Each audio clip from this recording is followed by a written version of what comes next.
One old sentence can quietly shape years of choices. It may have been formed before you had the words to examine it.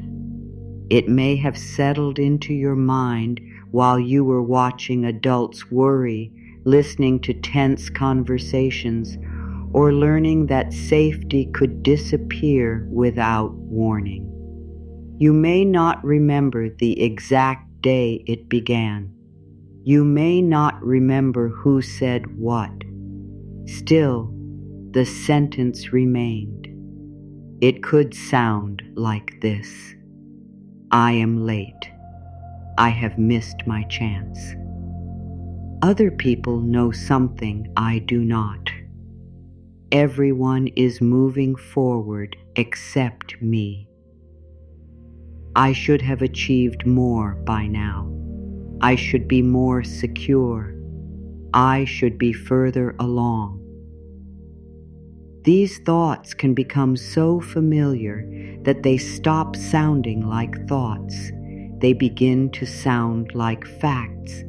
They become the quiet explanation behind every delayed plan, every fearful decision, every moment when you compare your life with someone else's life and assume their progress is evidence against your own. This is the belief beneath the pattern. It is not always loud. It does not need to shout to influence you. It can speak in a small voice when you open an account, review a bill, hear about another person's success, or think about what you hoped your life would look like by now. It can be present when you hesitate before asking for fair pay. It can be present when you assume an opportunity belongs to someone more prepared. It can be present when you look at your age and turn it into a verdict. It can be present when you decide that one slow season has defined your whole future. The old sentence may say that you are running out of time. It may tell you that progress has a fixed schedule and that your life has failed to follow it. It may insist that healing should have happened faster, confidence should have arrived sooner, and stability should already be complete.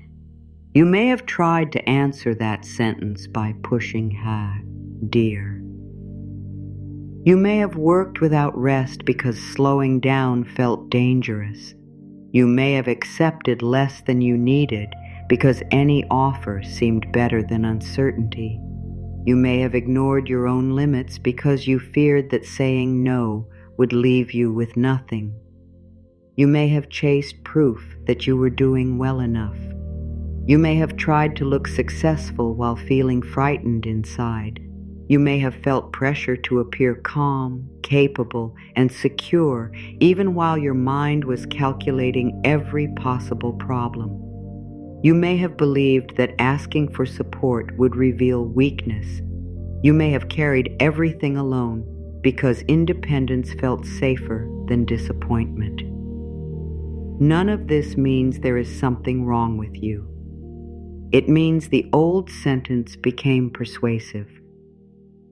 When a thought is repeated for years, the nervous system can begin to treat it as a warning. The mind searches for evidence that confirms it. A delay becomes proof. A mistake becomes proof. A difficult month becomes proof. Another person's good news becomes proof. The mind may overlook what does not fit the story. It may overlook how much you have survived. It may overlook the skills you have built. It may overlook the ways you have grown more thoughtful, more discerning, and more honest. It may overlook the courage it took to begin again. It may overlook the fact that some progress happens quietly, long before it can be measured from the outside. When the old sentence says you are late, it does not ask whether you were healing from something no one could see. It does not ask whether you were learning to trust yourself after years of self-doubt. It does not ask whether you were recovering from loss, caring for others, rebuilding after disappointment, or trying to create safety without having been taught how. It only compares. It takes the visible result of another person's life and places it beside the invisible labor of your own. Then it declares the comparison fair. It is not fair. You do not know the full cost of another person's path. You do not know what support they received, what risks they could afford, what knowledge they were given early, or what burdens they did not have to carry. Their progress does not diminish yours. Their timing does not define yours. Their life is not the ruler by which your worth must be measured. Still, comparison can feel convincing when you are tired. It can make you question decisions that were once right for you. It can make you abandon a steady plan because someone else moved faster. It can make you confuse urgency with wisdom. You may check your balance with your breath held, as though the number can tell you whether you are safe as a person. You may postpone opening a statement because seeing it feels heavier than wondering about it. You may avoid making a clear plan because part of you fears that the truth will confirm your worst thoughts. You may look at an ordinary expense and feel guilt long after the payment has been made. You may buy something necessary and then replay the choice as how you committed a moral failure. You may tell yourself that rest must be earned after every problem is solved. You may delay joy until life becomes more certain. You may say, later when things settle, later when I have saved enough, later when I feel more confident, later when I know exactly what to do, later when no unexpected need can arise, later when everyone else is taken care of, later when I have finally proved that I deserve ease. The trouble is that a life built around later can keep moving the line. Each time you approach it, another condition appears. Another amount seems necessary. Another task becomes urgent. Another reason to wait takes its place. This can happen even when you are responsible. It can happen even when you are careful. It can happen even when you are doing your best. The old sentence does not always lead to careless choices. Sometimes it leads to choices that look disciplined from the outside, but are driven by fear within. You might save but never feel secure. You might work but never feel complete. You might achieve but never feel caught up. You might improve your circumstances and still expect everything to disappear. This is why changing numbers alone does not always change the inner experience. Practical improvement matters. Clear plans matter. Skilled guidance matters. Honest action matters. At the same time, the way you speak to yourself while taking those steps matters too. A frightened mind can turn every plan into punishment. A shaming voice can make every correction feel like failure. An old inner rule can make responsible action feel like proof that you were wrong all along. You deserve a different relationship with progress. You deserve to make changes without attacking yourself. You deserve to learn without calling yourself foolish for not knowing sooner. You deserve to review your choices without turning reflection into accusation. You deserve to become more steady without pretending that the past did not affect you. The pattern can also appear in the way you respond to help. Someone offers support, and your first instinct is to refuse. Someone gives you a compliment, and you redirect the conversation. Someone wants to pay you fairly, and you lower the amount before they ask. Someone recognizes your skill, and you explain why it is not a big deal. Someone opens a door, and you search for a reason you should not walk through it. This is not humility when it repeatedly removes you from your own life. Sometimes it is protection. You may have learned that being easy to need was safer than having needs. You may have learned that taking up less space kept the peace. You may have learned to be useful, undemanding, and grateful for whatever was offered.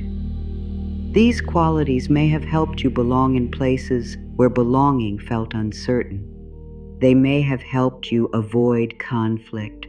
They may have helped you survive difficult relationships.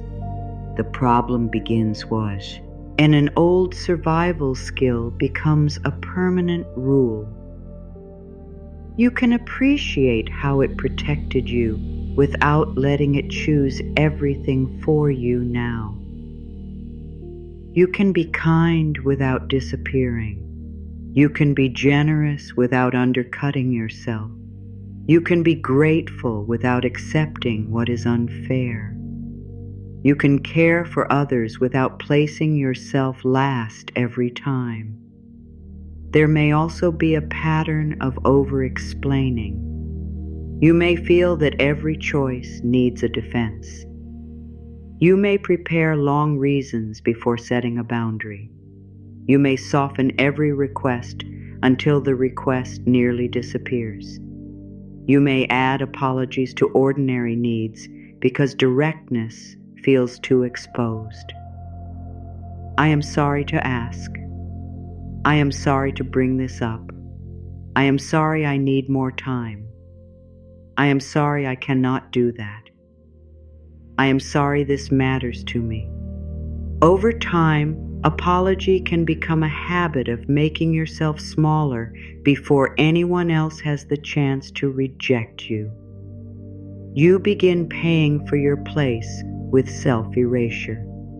You offer proof that you are not demanding. You show that you understand everyone else's needs before you name your own. You try to make your presence inexpensive. This pattern can affect work, relationships, and everyday decisions. It can shape how you negotiate, how you speak, how you plan, and how much discomfort you tolerate before asking for change. The old sentence beneath it may be simple. I am fortunate to be included at all. That sentence can be powerful because it attaches fear to dignity. It makes respect feel optional. It makes fair treatment feel like a gift rather than a baseline. It teaches you to accept less because asking for more seems ungrateful. You are not ungrateful for wanting stability. You are not selfish for wanting fair exchange. You are not difficult for asking clear questions. You are not failing because you need time to learn. You are not weak because you want support. You are not foolish because fear sometimes appears. You are a person rebuilding trust with yourself. That rebuilding may look quiet. It may look like opening the document you have avoided. It may look like asking for clarification. It may look like keeping a promise to yourself. It may look like waiting before answering instead of agreeing immediately. It may look like reviewing one habit without condemning your whole character. It may look like choosing a plan that is realistic rather than dramatic. It may look like ending the day without measuring your worth by what remains unfinished. Small shifts matter because the old pattern was often built through repetition. It was strengthened each time you heard the same warning, felt the same fear, or repeated the same conclusion. A new relationship with yourself is also built through repetition, not forced repetition, not empty words spoken while denying reality. It is built through honest sentences that your mind can begin to trust. It is built when your inner voice becomes steady enough to stay beside you during discomfort. It is built and you stop using fear as the only source of motivation. It is built when you understand that pressure is not the same as commitment. Many people believe they will stop moving if they stop criticizing themselves. They worry that kindness will make them careless. They assume shame is what keeps them responsible. They believe fear is the force that makes them work. You may have carried that assumption for a long time. You may think, if I stop being hard on myself, I will fall behind. Look closely at what harshness has already cost. It may have made you exhausted. It may have made simple decisions feel dangerous. It may have kept you from asking questions because not knowing felt shameful. It may have made you avoid honest review because review always became attack. It may have weakened your ability to celebrate progress. It may have turned rest into guilt. It may have taught you that nothing counts until everything is complete. Kindness does not remove responsibility. Kindness makes responsibility easier to face. A steady inner voice can look at facts without collapsing. It can say, "This needs my attention," without saying, "I am a failure." It can say, "I need more support," without saying, "I should already know how to do this." It can say, "This choice did not help me," without saying, "I ruin everything." This is not positive thinking used to escape reality. It is accurate thinking without cruelty. You are more capable of change when your energy is not being spent defending yourself from your own mind. The old sentence may also appear after ordinary spending. You may leave a shop and feel a wave of regret, even when the purchase was useful. You may sit down after paying for a repair and feel as though safety has been damaged. You may feel guilty for choosing comfort, quality, or convenience. You may tell yourself that every expense should have been prevented. You may treat each need as evidence that you planned poorly. You may imagine that a perfectly responsible person would never face surprise, never make a mistaken choice, and never need to adjust. No one lives that way. Life includes change. Bodies need care. Homes need repair. Plans meet unexpected facts. People learn through experience. Responsibility is not the absence of every surprise. Responsibility is the willingness to respond with honesty, patience, and practical action. You do not become safer by shaming yourself for being human. You become steadier by staying present. There may be moments when you look back and think you wasted time. You may wish you had started earlier, asked sooner, saved more, learned faster, or trusted yourself before now. Regret can offer information. It does not need to become identity. You can listen to what the past teaches without making a home inside self-punishment. You can admit that some choices were shaped by fear. You can admit that some chances were missed. You can admit that you did not always know what you know now. Then you can meet the person who made those choices with honesty. That person was working with the awareness available at the time. That person may have been scared. That person may have been carrying responsibilities no one else understood. That person may have been trying to preserve belonging, avoid conflict, or recover from a wound. That person may have confused urgency with protection. Understanding does not erase consequences. Understanding creates the ground from which wiser action becomes possible. You can take responsibility without abandoning compassion. You can correct a pattern without turning against yourself. You can say, "I choose differently now," without spending the rest of your life proving that the past was wrong. The old sentence may tell you that change only counts when it is dramatic. It may dismiss the careful decision. It may dismiss the new boundary. It may dismiss the honest conversation. It may dismiss the small amount set aside. It may dismiss the application sent. It may dismiss the skill practiced. It may dismiss the question asked. It may dismiss the support accepted.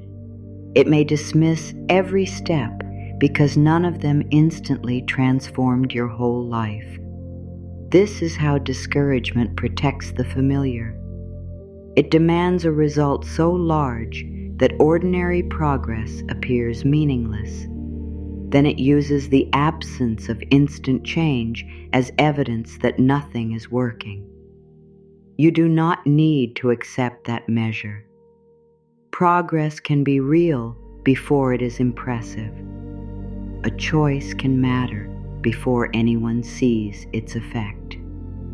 A new response can begin shaping your life while the outside still looks the same. You can be in the early days of something important without having proof of the ending.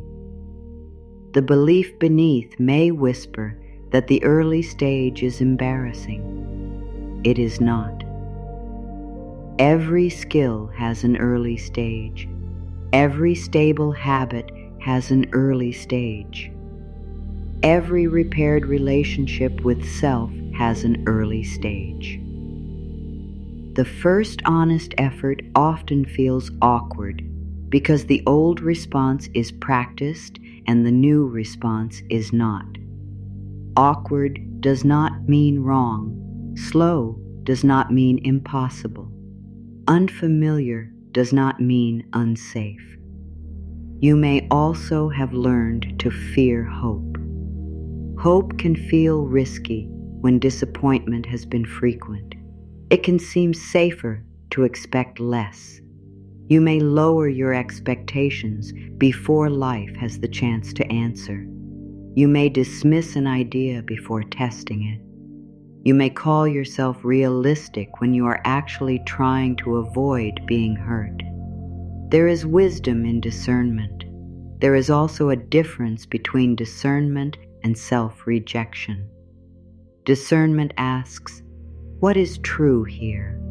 Fear says, do not try. Discernment asks, what support would help? Fear says, you should not need support. Discernment asks, what step is realistic? Fear says, it is too late. You can learn the difference. You can listen for the tone. Wisdom is clear without humiliating you. Wisdom respects facts without attacking your future. Wisdom can say no and still leave your dignity intact. The old sentence does not do that. It uses urgency, comparison, and shame. It tries to force movement by threatening your sense of worth. You are learning another way. The roots of these patterns often reach back further than the behavior itself. They may reach back to rooms where adults spoke in lowered voices. They may reach back to a childhood where a purchase could change the mood of the whole household. They may reach back to seasons when every need had to be justified. You may have watched someone check receipts repeatedly. You may have heard arguments about what could not be afforded. You may have seen generosity followed by resentment. You may have learned that asking was dangerous because the answer carried stress. You may have been praised for not needing much. You may have been told to be grateful before you were permitted to feel disappointed. You may have learned that safety depended on being easy.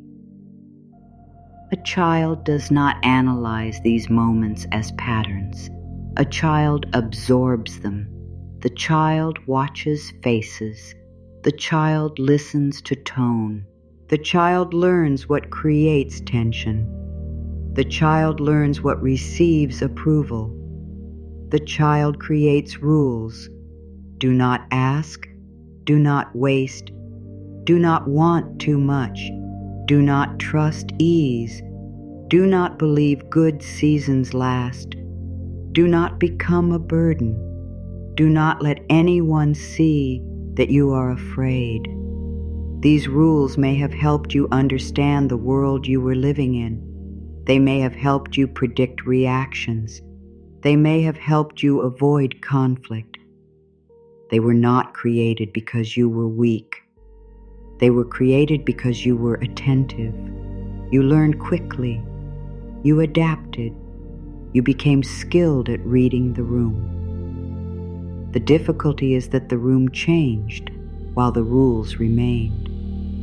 Now you may be living in circumstances where asking a clear question is safe, but your body reacts as though danger is near.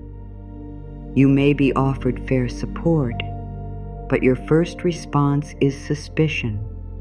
You may have enough for an ordinary need, yet guilt arrives as though you have threatened the household.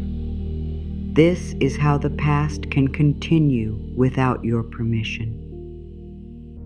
Not because you choose it, because familiarity can feel like truth. Healing begins when you recognize the difference between an old rule and a present fact. The old rule says, every need creates trouble. The present fact may be, this need can be planned for. The old rule says, support always has a hidden cost. The present fact may be, I can ask questions and choose carefully. The old rule says, one mistake proves I cannot be trusted.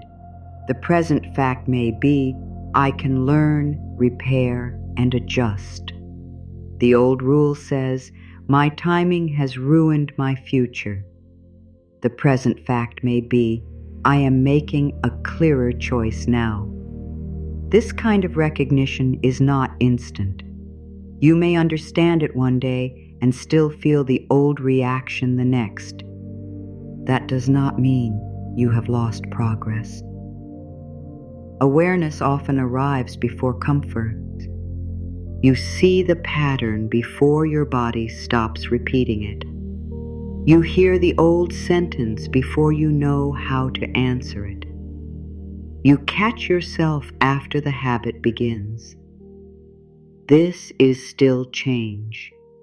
The space between the thought and your response can widen over time. At first, the space may be small. You may only realize afterward that fear made the decision. Later, you may recognize it while the decision is happening. Eventually, you may pause long enough to choose a steadier response. There is no shame in the pace. The old pattern had years of practice. You are giving the new response practice now. Some of what you carry may not have begun with your own childhood.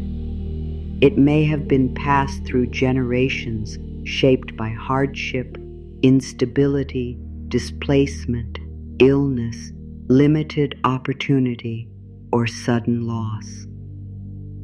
A parent may have taught caution because caution once protected the family. A grandparent may have distrusted ease because ease was followed by danger. A caregiver may have treated every expense as a threat because they remembered a time when there truly was not enough. You can respect what they survived without repeating every conclusion they formed. You can honor their endurance without making fear your inheritance. You can be grateful for what protected them and still choose what supports you now. No blame is required. Blame often keeps the mind fixed on who should have known better. Healing asks what you are ready to understand today. The people who taught you may have been carrying their own unexamined sentences. They may have believed pressure created strength. They may have believed worry proved care. They may have believed denying themselves was the safest form of love. They passed on what they knew. You are permitted to learn something new. You are permitted to keep the devotion and release the fear. You are permitted to keep the responsibility and release the shame. You are permitted to keep the wisdom and release the constant alarm. This work does not ask you to deny real difficulty. There are situations where resources are limited, decisions are serious, and practical support is necessary. Affirmations can support a calmer mindset, but they are not financial advice. Real financial pressure deserves practical steps, clear information, and qualified guidance when needed. There is dignity in seeking that guidance. There is strength in asking for help before a problem grows. There is wisdom in using tools, plans, and professional support. Inner work and practical action do not compete. They can stand together. A calmer inner voice can help you face the numbers. A clear plan can reduce confusion. A trusted advisor can help you understand options. A firm boundary can protect your time. A new skill can expand your choices. A compassionate thought can help you continue when the process feels uncomfortable. You do not have to choose between emotional healing and real-world action. You need both honesty and kindness. You need facts without humiliation. You need hope without fantasy. You need responsibility without punishment. The old sentence may resist this balance. It may tell you that calm is careless. It may tell you that hope is naive. It may tell you that self-respect must wait until every problem is solved. You can begin answering now. Calm helps me see clearly. Kindness helps me stay present. Facts do not define my worth. Learning is not proof of failure. Support is not shameful. A slow step can still be wise. You are not required to believe every new sentence immediately. You are being invited to hear a different possibility. The mind that has expected criticism may not trust kindness at first. It may question it. It may search for the hidden condition. It may ask when the punishment will return. Stay steady. Do not force agreement. Let the new words remain available. You are not trying to win an argument against yourself. You are building a relationship with the part of you that learned to stay alert. That part is not your enemy. It has been watching for danger. It has been trying to prevent regret. It has been trying to keep you from feeling the pain of disappointment. You can thank it for the intention without obeying every warning. You can say, I know you're trying to protect me. I am learning to respond with more information now. You can say, I do not need to shame myself to make a responsible choice. You can say, I can move carefully without believing I am late.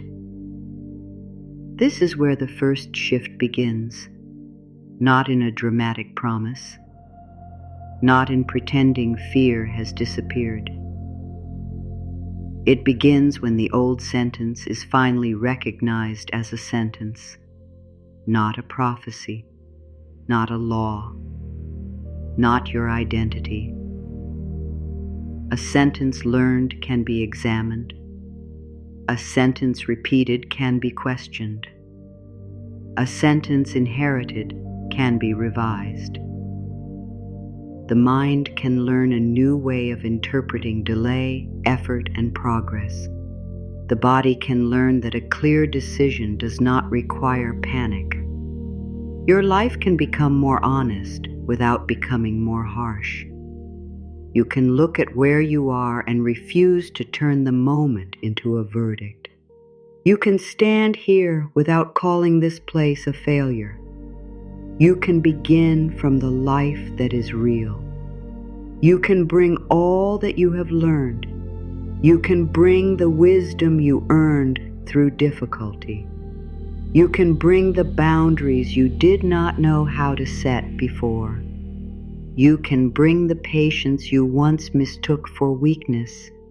You can bring the courage that survived every season you thought would undo you. Nothing honest is wasted, not the lesson, not the recovery, not the moment you finally saw the pattern. The old sentence may have spoken for years. It does not have to speak alone anymore. Once you recognize the old sentence, you begin to see how often it has been choosing for you. It can influence what you look for, what you dismiss, what you expect, and what you decide is possible before you have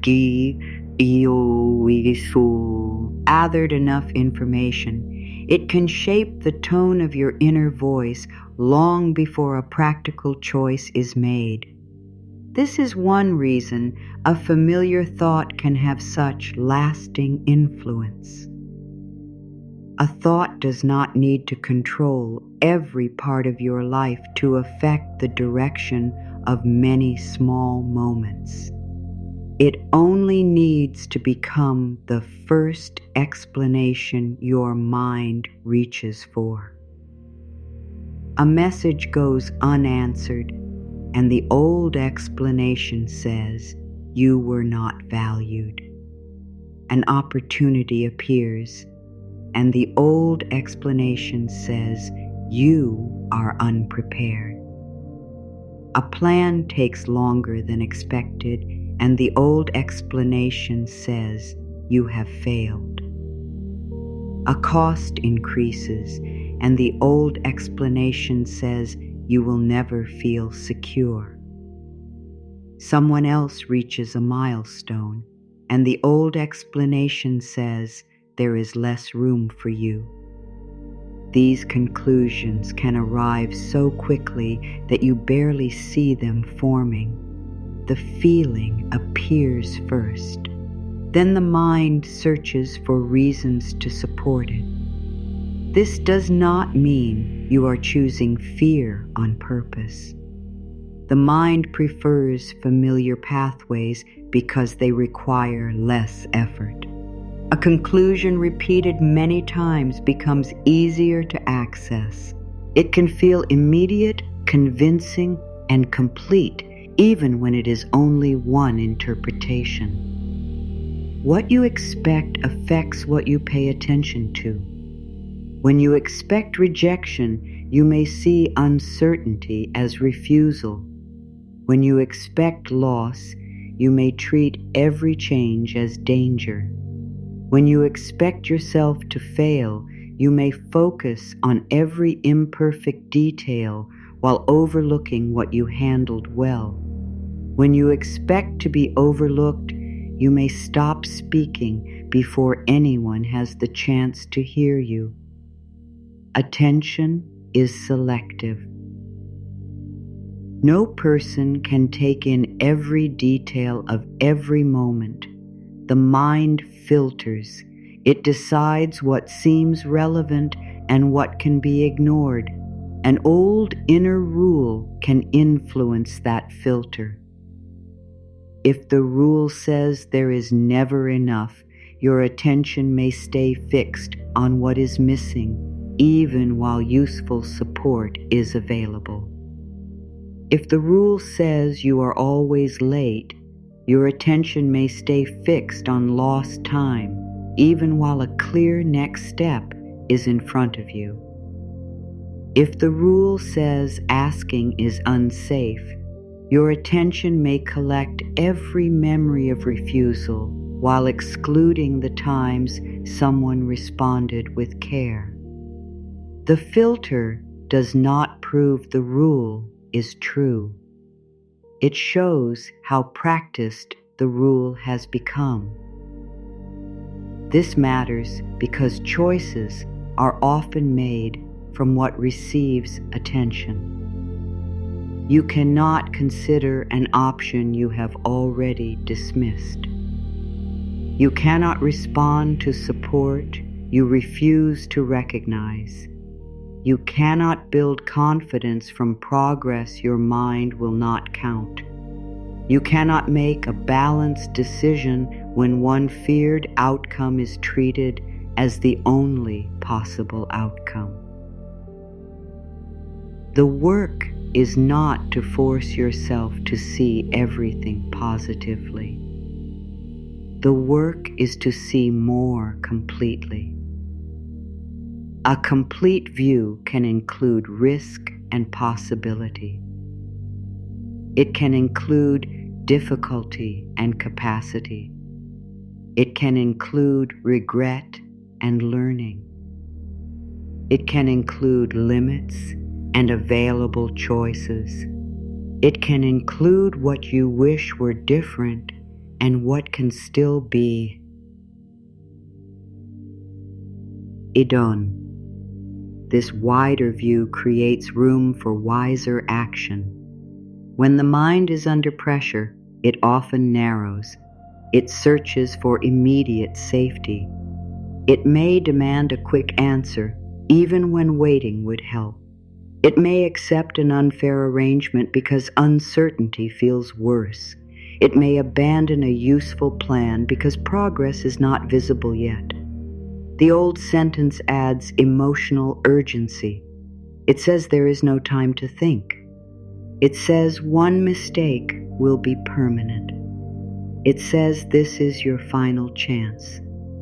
It says everyone else has already passed you. Under that pressure, you may confuse movement with progress. You may say yes because deciding quickly brings temporary relief. You may spend to soothe an uncomfortable feeling and then punish yourself afterward. You may reject an opportunity because preparing for it feels exposing. You may remain in an arrangement that drains you because change feels too uncertain. You may keep researching without acting because no amount of information feels sufficient. Different behaviors can grow from the same fear. One person may rush, another may freeze. One may hold tightly, another may give everything away. One may speak constantly about plans. Another may hide every hope. The surface pattern can differ while the old sentence remains the same. I am not safe enough to move at my own pace. That sentence can drive urgency and delay at the same time. You may hurry through choices that need thought, then postpone choices that require courage. You may become very active around small details while avoiding the decision that matters most. You may organize, review, recalculate, and prepare, yet still feel unable to begin. This is not laziness. It may be the mind trying to create certainty before exposure. The mind says, "When I know enough, I will act." Then the standard for enough keeps changing. One more article, one more opinion, one more plan, one more sign, one more guarantee. There is nothing wrong with preparation. Preparation becomes a hiding place when no realistic amount of knowledge is permitted to become sufficient. A steadier inner response asks a different question. What is the next responsible step I can take with what I know now?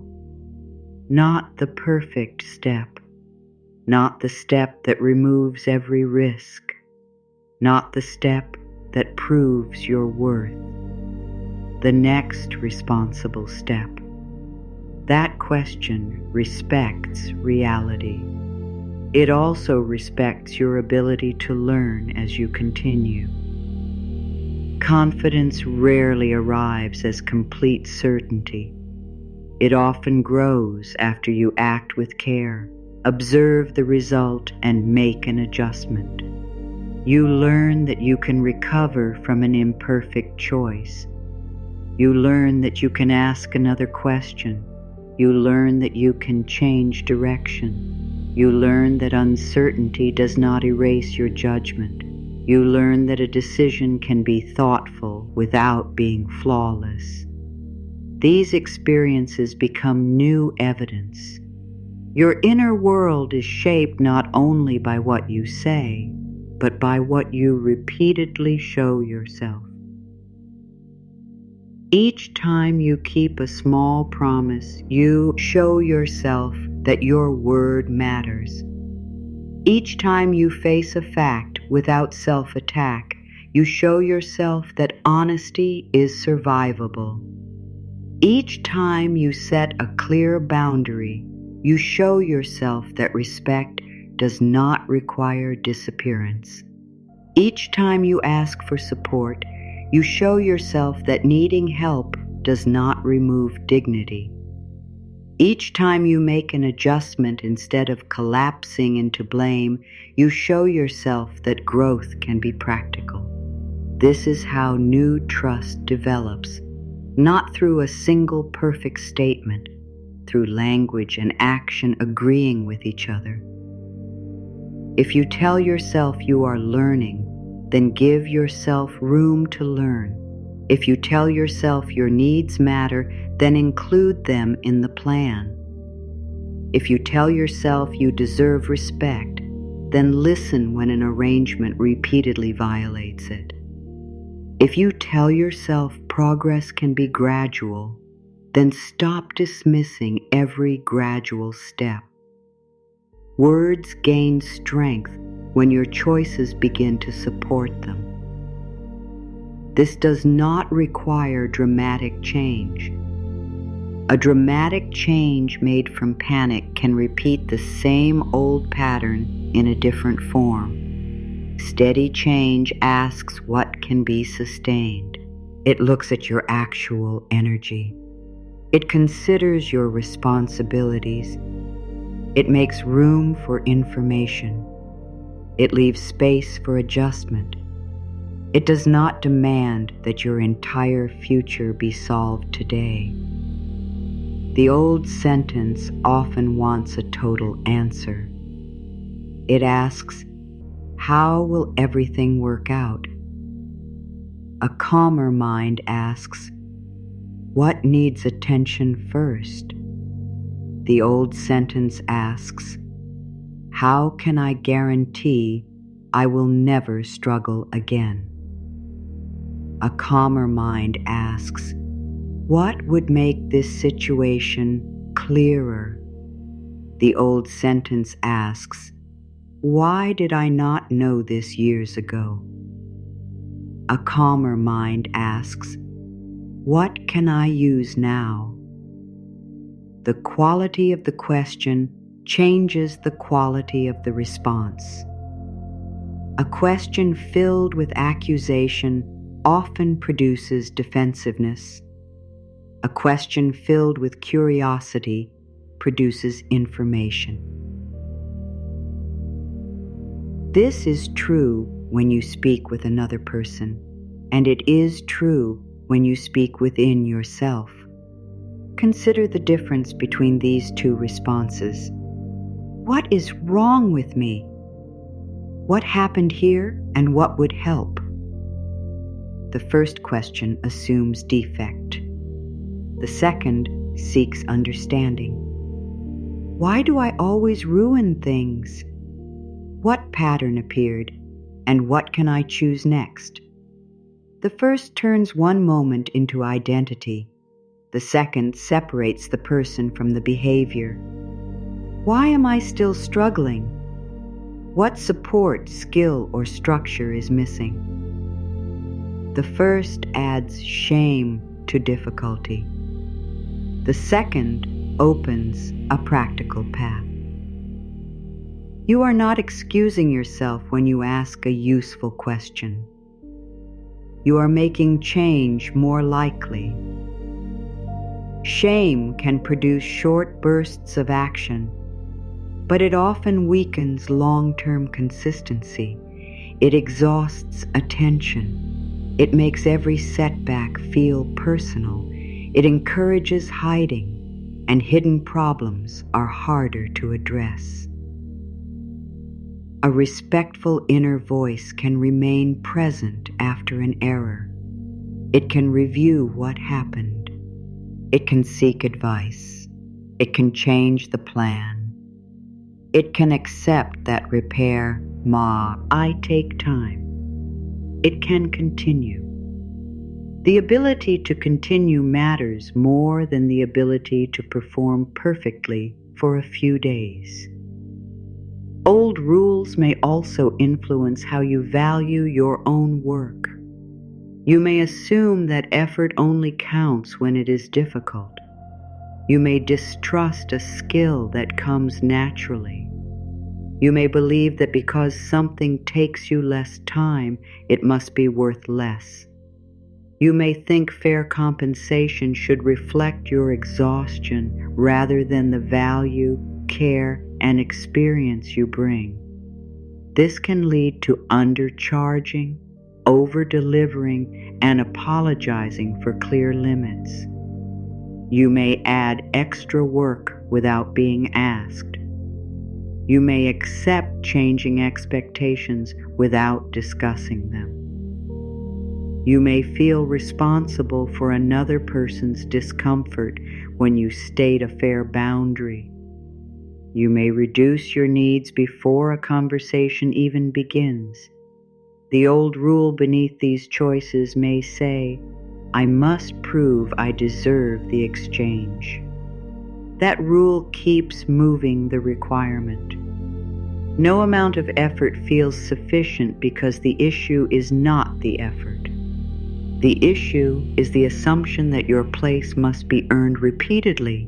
You can work with integrity without working from self-doubt.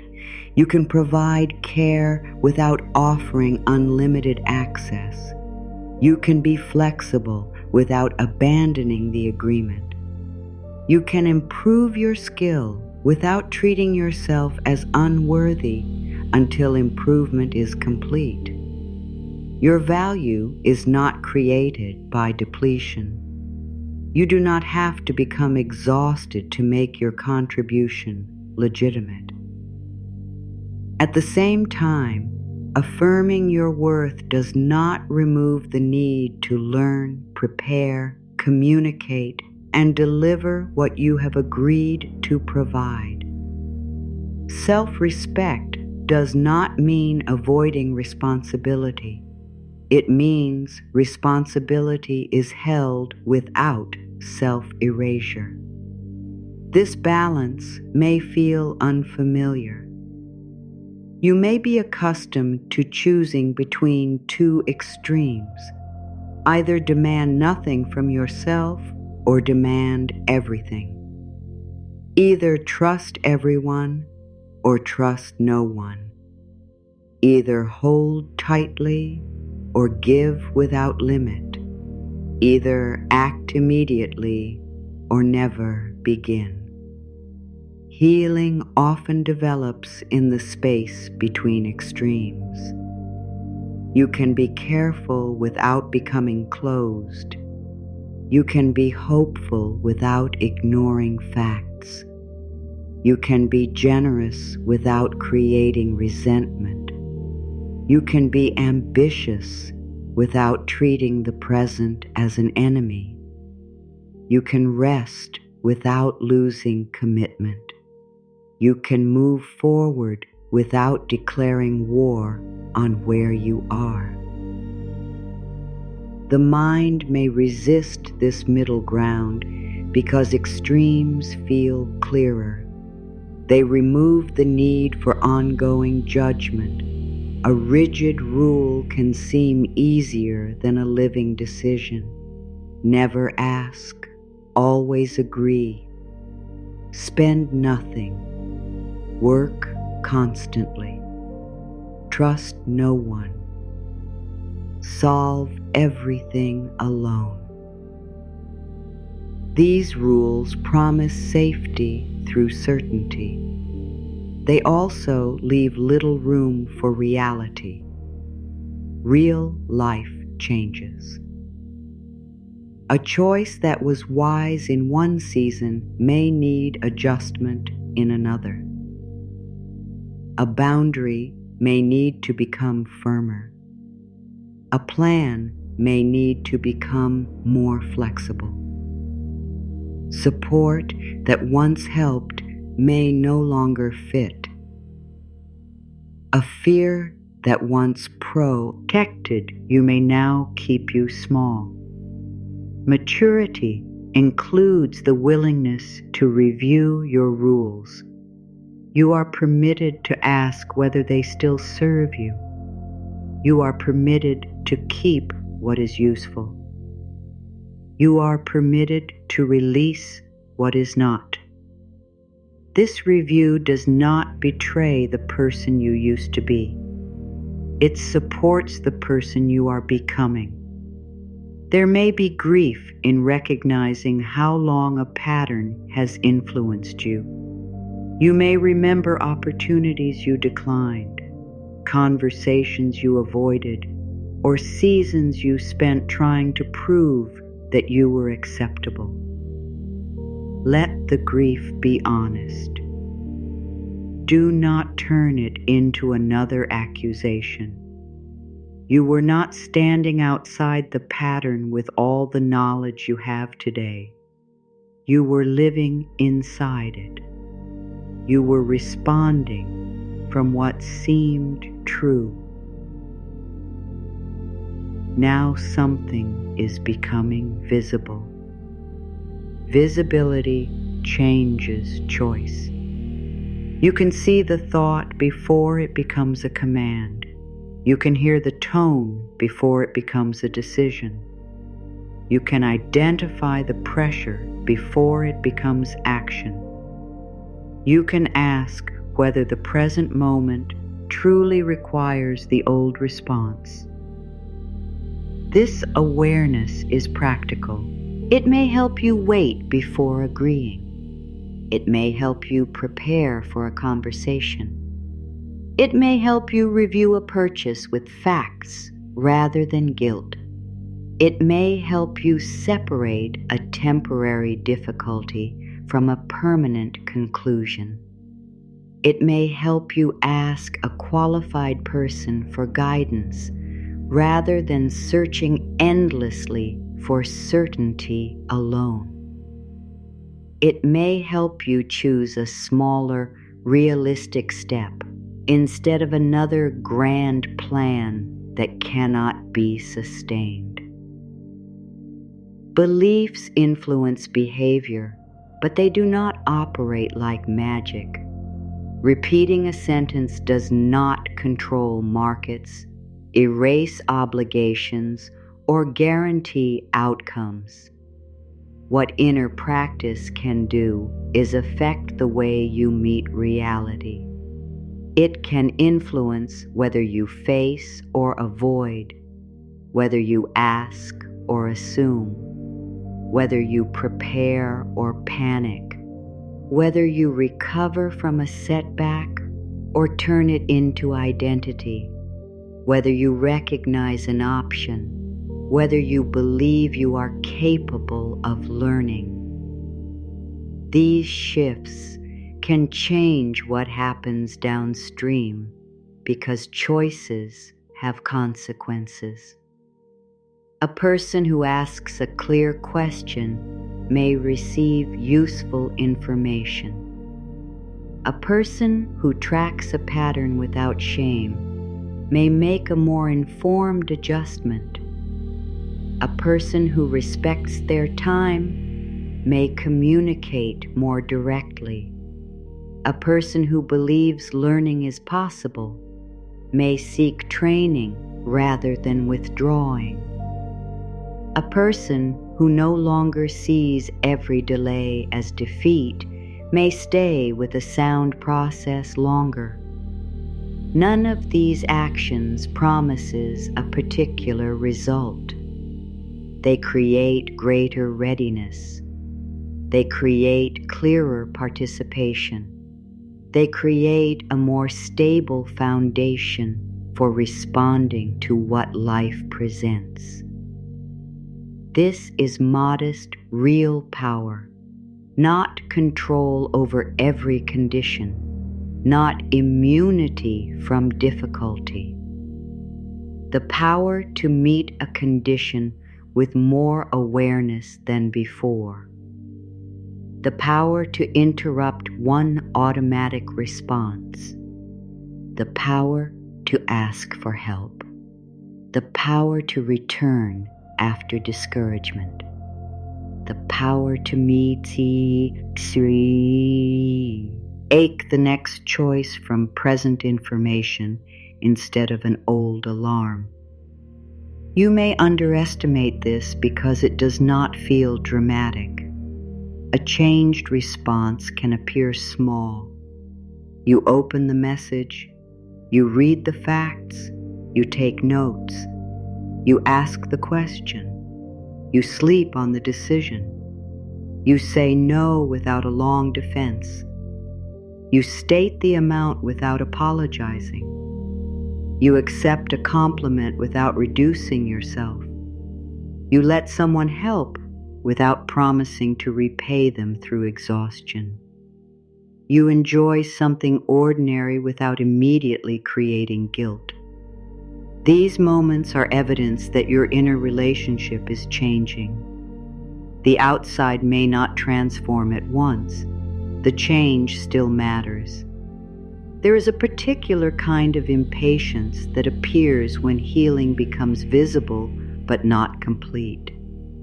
You begin to recognize the pattern, and then you criticize yourself each time it returns. I know better now. Why am I still doing this? Knowledge and practice are not the same stage. Understanding gives you direction. Repetition builds familiarity. Real situations reveal where the old reaction remains strong. You may speak calmly about a boundary in private and still feel your voice shake when you state it aloud. You may understand that a necessary expense is not a moral failure and still feel discomfort after paying it. You may know that another person's success does not reduce your future and still feel comparison arise. The feeling does not cancel the new understanding. It shows where warmth and time are still needed. Think of a mirror after a bath. The room has held heat. Moisture has gathered on the glass. The surface looks clouded, and the reflection is difficult to see. You know the mirror is still there. You know your face has not disappeared. The image is obscured, not destroyed. At first, the clearing may begin in one small place. A softer circle appears near the center. The glass does not become clear all at once. The mist thins gradually. Edges remain blurred while the middle begins to return. A feature becomes visible, then another. The reflection was present the entire time, even when you could not see it accurately. This is how an old inner rule can affect your view of yourself. It does not remove your capacity. It clouds recognition. It can make strength look absent. It can make progress look smaller than it is. It can make one imperfect season appear to be the whole image. The clouding is real. It changes what you see. Still, it is not the deepest truth of the glass. You may have spent years looking through accumulated fear.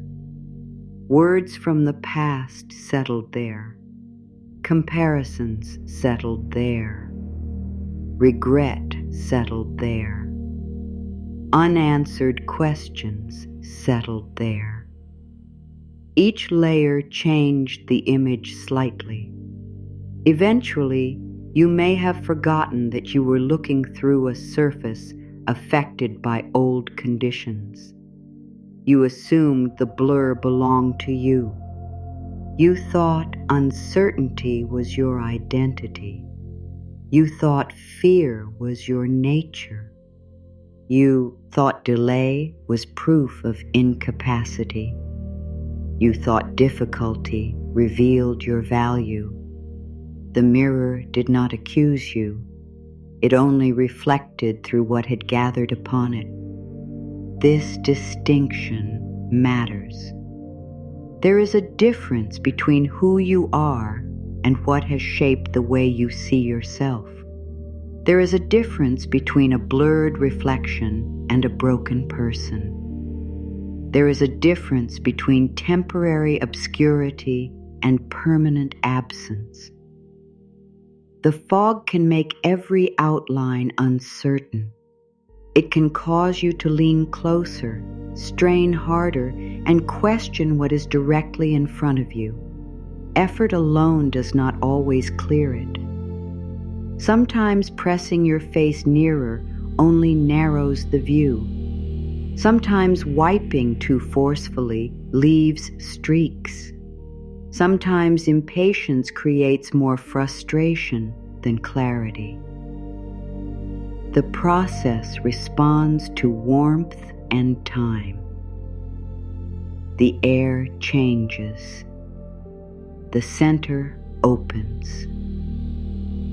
The glass begins to return.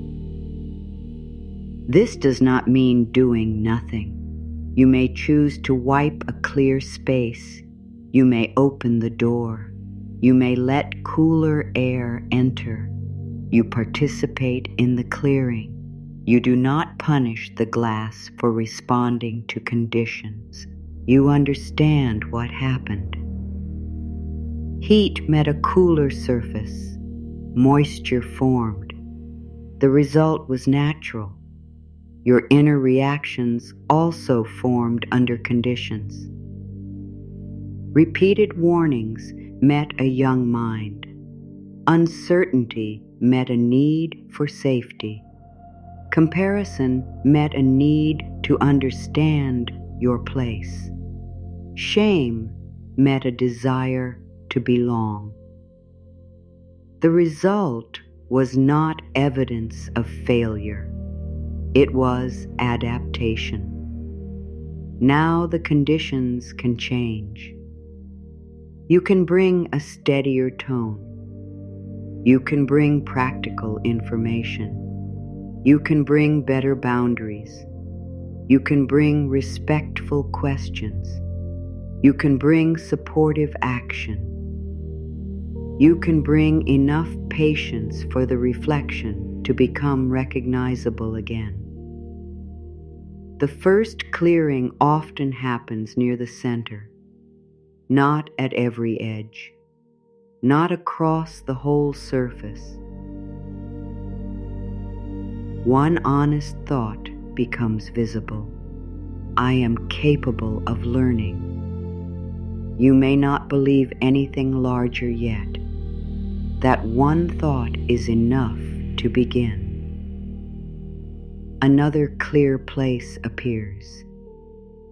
I can face one fact without condemning myself. Then another. I can ask before I assume. Then another. I can make a different choice today. The surrounding mist may remain. You do not need to pretend otherwise.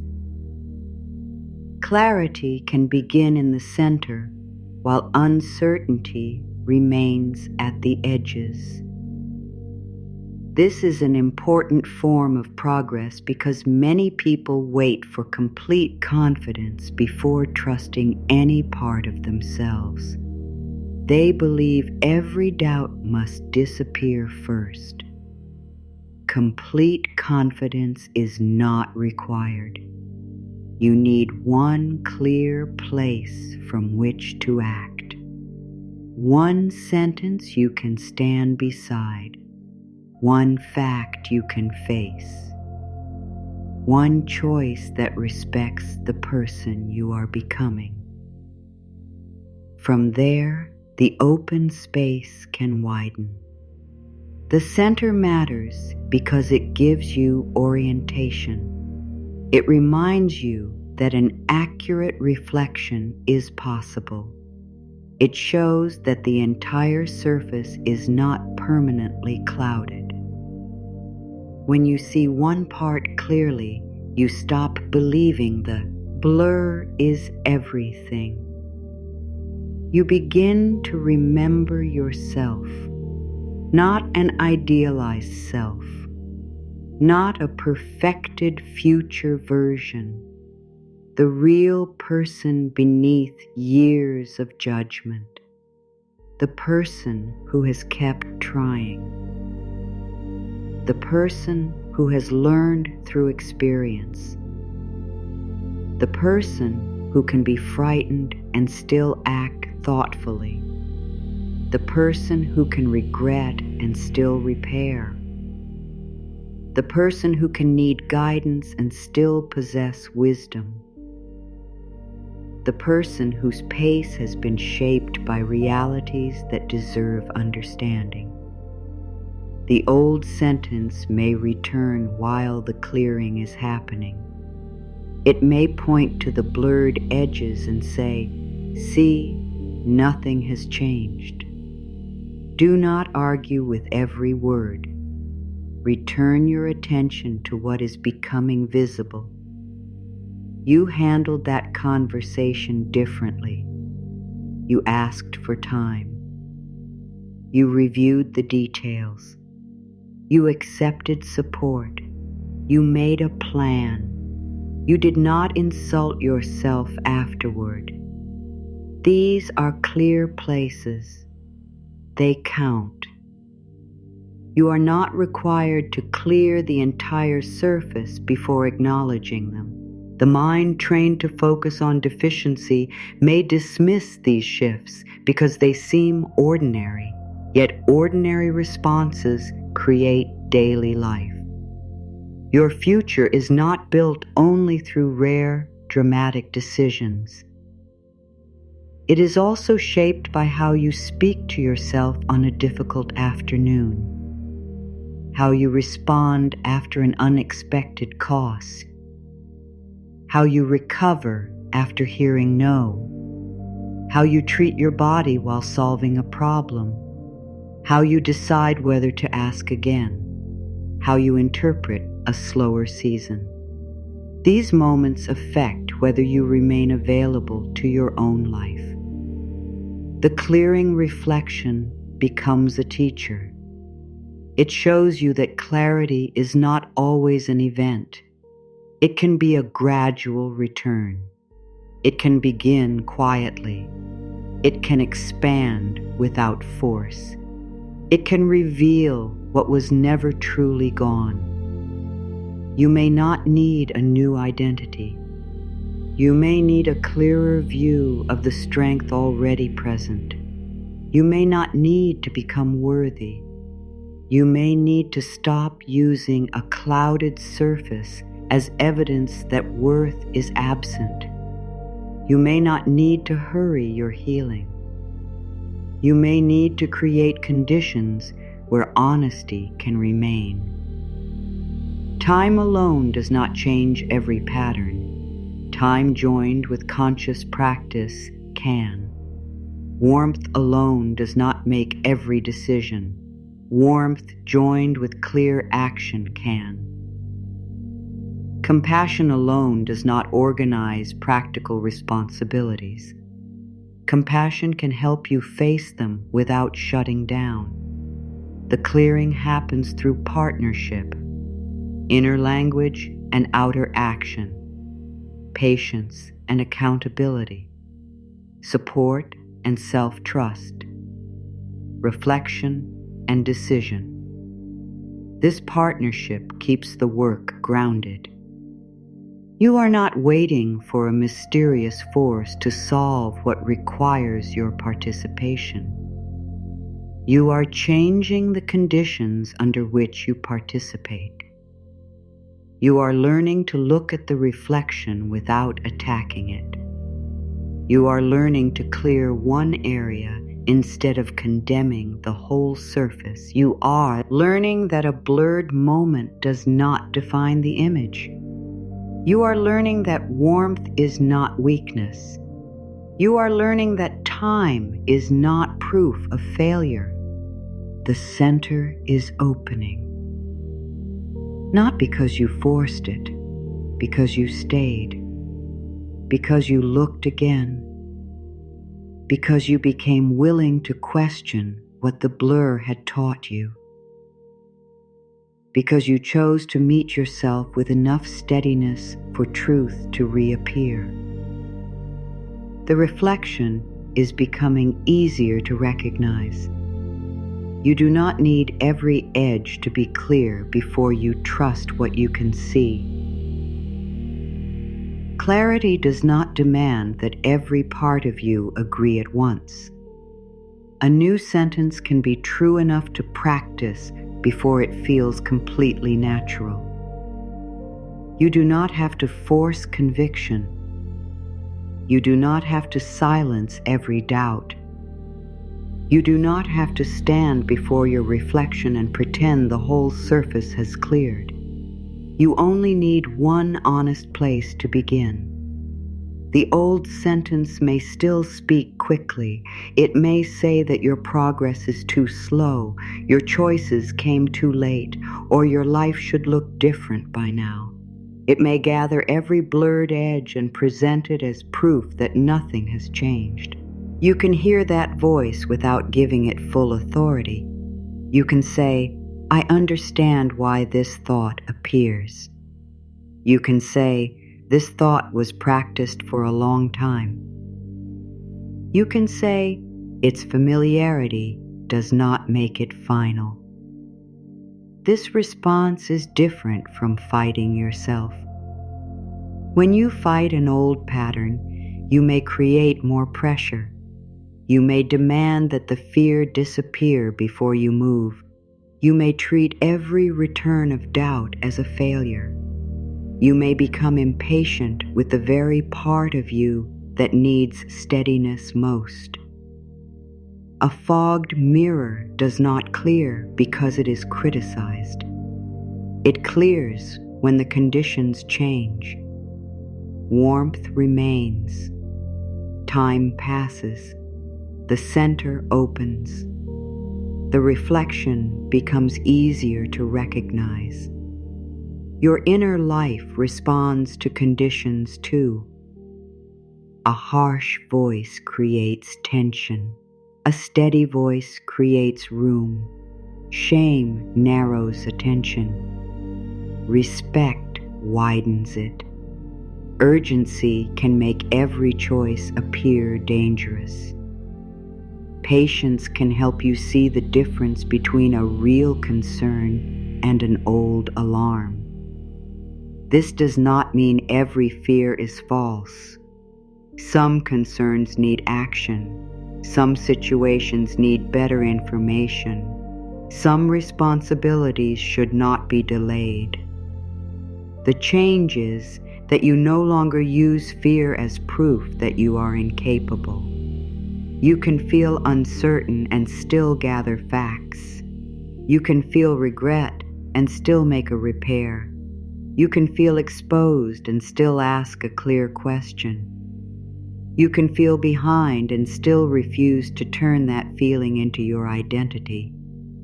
The feeling is present. The reflection beneath it is present too. This is where a new sentence becomes useful. Not as decoration, not as a promise that life will become effortless, not as a way to deny what needs attention. A useful affirmation gives the mind another interpretation to practice. It creates a clear place on the glass. It helps you remember what fear leaves out. The sentence for this moment is, clarity begins here. I rise from within. Do not hurry past it. Let the words remain plain. Clarity begins here, not in a perfect future, not after every consequence has been repaired, not after you have gained complete confidence, not after someone else confirms that your path is acceptable. Here, where you are able to see one pattern more honestly than before, where you can make one decision with greater care, where you can stop calling yourself late for learning something now.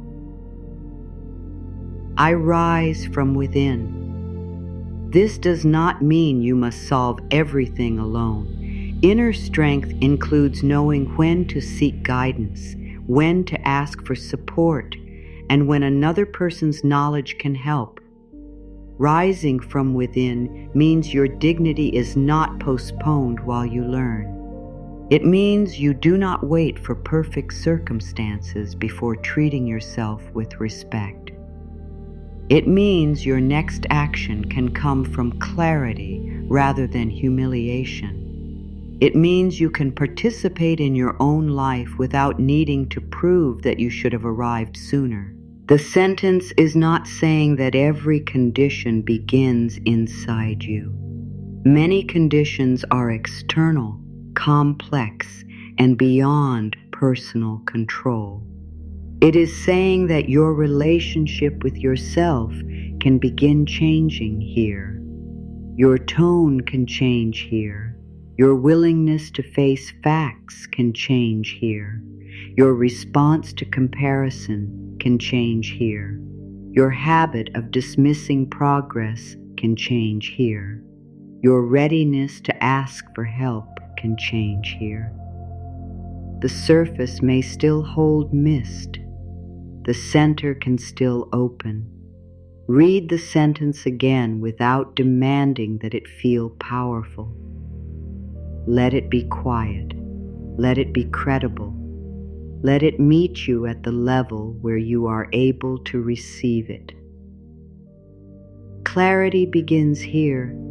I rise from within. You may feel resistance. A thought may answer, "That sounds comforting, but I have real problems."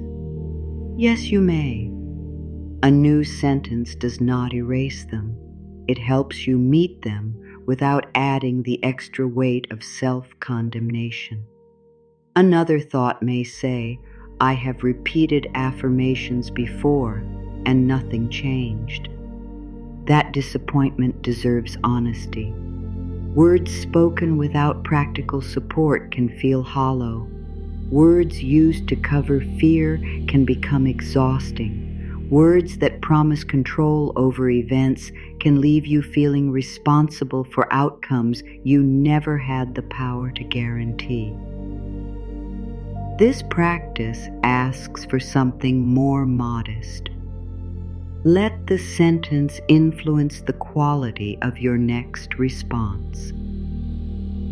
When you review a difficult fact, can you do it without calling yourself hopeless? When you need guidance, can you seek it without treating the need as shameful? When a plan must change, can you adjust without declaring the entire effort wasted? When another person moves quickly, can you return to your own information? When discomfort appears, can you stay present long enough to choose rather than react? This is where the sentence becomes lived. Clarity begins here. It begins in the way you look. It begins in the tone you use. It begins in the moment you separate a fact from an accusation. A fact may be that an expense needs attention. An accusation says you are irresponsible in every part of life. A fact may be that a goal has taken longer than expected. An accusation says your future has closed. A fact may be that you need more knowledge. An accusation says you should be ashamed for not already having it. Facts help you respond. Accusations make you defend your worth. The clearer the center becomes, the easier it is to tell them apart. You may have lived for years with accusation disguised as motivation. You may have believed that the only way to keep moving was to remind yourself what could go wrong. You may have started each day by reviewing what was missing. You may have ended each day by counting what remained unfinished. You may have looked at progress and immediately raised the standard. You may have believed satisfaction would weaken your effort. It is possible to appreciate what is changing and remain committed to what still needs care. Recognition does not end growth. Recognition supports it. When you acknowledge a clear place on the reflection, you create evidence that change can be seen. You become less dependent on criticism to remain engaged. You can say, I handled this with more patience. You can say, I asked instead of assuming. You can say, I did not make a quick choice to escape discomfort. You can say, I returned to the plan after a difficult day. You can say, I accepted help without explaining myself away. These statements are not vanity. They are accurate observation. The mind needs accurate observation because the old rule has been selective. It has recorded every blur and ignored every clearing. You are teaching attention to become more balanced. At first, the new sentence may feel too strong. You may hear, I rise from within, and think, I do not feel as though I am rising. You do not have to argue. Use a bridge sentence that your mind can meet more easily. I am becoming willing to trust what clears. This sentence does not ask you to claim completion. It asks for willingness. Willingness can exist beside uncertainty. You can be willing without being convinced. You can be willing while fear remains. You can be willing to observe one change. You can be willing to question one harsh conclusion. You can be willing to let a kinder interpretation stay in the room. I am becoming willing to trust what clears. This may be the sentence you need on a difficult day. When the surface feels clouded again, you do not have to pretend otherwise. You can acknowledge that old feelings have returned. You can remember that fog responds to conditions. A stressful conversation may bring it back. An unexpected cost may bring it back. A delay may bring it back. A comparison may bring it back. The return of mist does not mean the glass has failed. It means something affected the surface. You can respond to what affected it. You can slow the decision. You can gather information. You can rest before interpreting everything. You can speak with someone qualified. You can review the facts when your body is less activated. You can return to the sentence when it no longer feels like an argument. The goal is not to keep the reflection perfectly clear at every hour. The goal is to know that clarity can return. This knowledge changes the way you respond to temporary confusion. You do not have to make a permanent decision from a clouded moment. You can wait. You can ask. You can reconsider. You can let the air change. The old sentence often treats temporary emotion as final truth. I feel afraid, so the choice must be wrong. I feel uncertain, so I must be unprepared. I feel embarrassed, so everyone must be judging me. I feel delayed, so I have missed my chance. A feeling carries information, but it does not always provide a complete interpretation. Fear may tell you that something matters. It does not always tell you what to do. Embarrassment may tell you that you feel exposed. It does not prove you have done something shameful. Uncertainty may tell you that more information would help. It does not prove you are incapable. Disappointment may tell you that you hoped for a different result. It does not define the next result. The reflection becomes clearer when feelings are heard without being placed in charge of every conclusion. You can ask, what is this feeling trying to protect? You can ask, what fact do I know? You can ask, what part of the image might still be obscured? These questions do not dismiss emotion. They help it become specific. A vague alarm can make the whole future appear unsafe. A specific concern can often be addressed. You may realize that you need a clearer agreement. You may realize that you need more time. You may realize that a plan requires adjustment. You may realize that someone's opinion has been influencing you more than your own evidence. You may realize that you are tired and should not make the decision tonight. Specificity clears the center. It turns a global judgment into something you can examine. Instead of everything is wrong, you may find one part that needs attention. Instead of I never make good choices, you may identify one choice you want to review. Instead of I am too late, you may recognize that one timeline changed. This is how compassionate language supports practical action. It does not make the problem smaller than it is. It makes the problem more accurate. Accuracy protects your energy.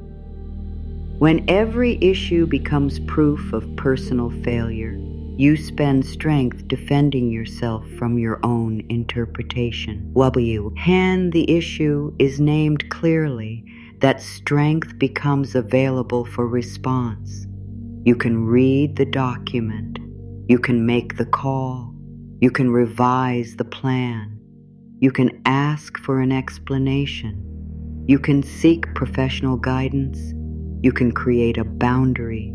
You can learn what you need to learn. The old sentence may insist that needing these steps proves you are behind.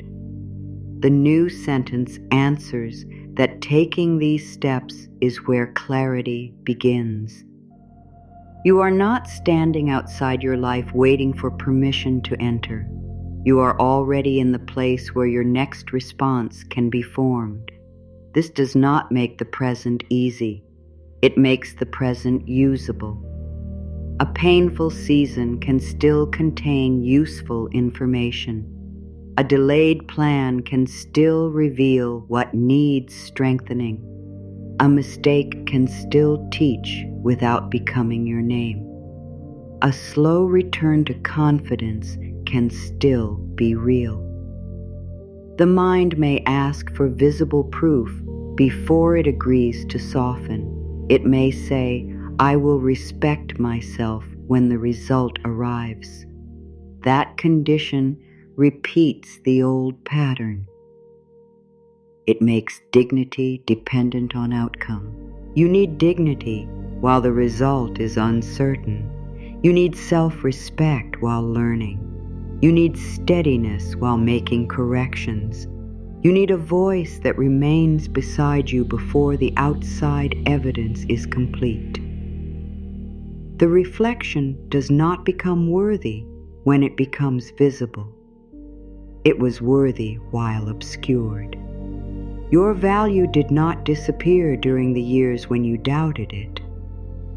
Your capacity did not vanish during the seasons when fear shaped your choices. Your future did not become empty because your route changed. What you could see was affected. The deeper image remained. This does not mean every idea about yourself is secretly correct. You may need to strengthen skills. You may need to admit where avoidance has cost you. You may need to become more consistent. You may need to repair trust with another person or with yourself. A clear reflection includes these truths. It does not flatter. It does not distort in the opposite direction. It lets you see both capacity and responsibility. You can say, I am worthy of respect, and I need to change this habit.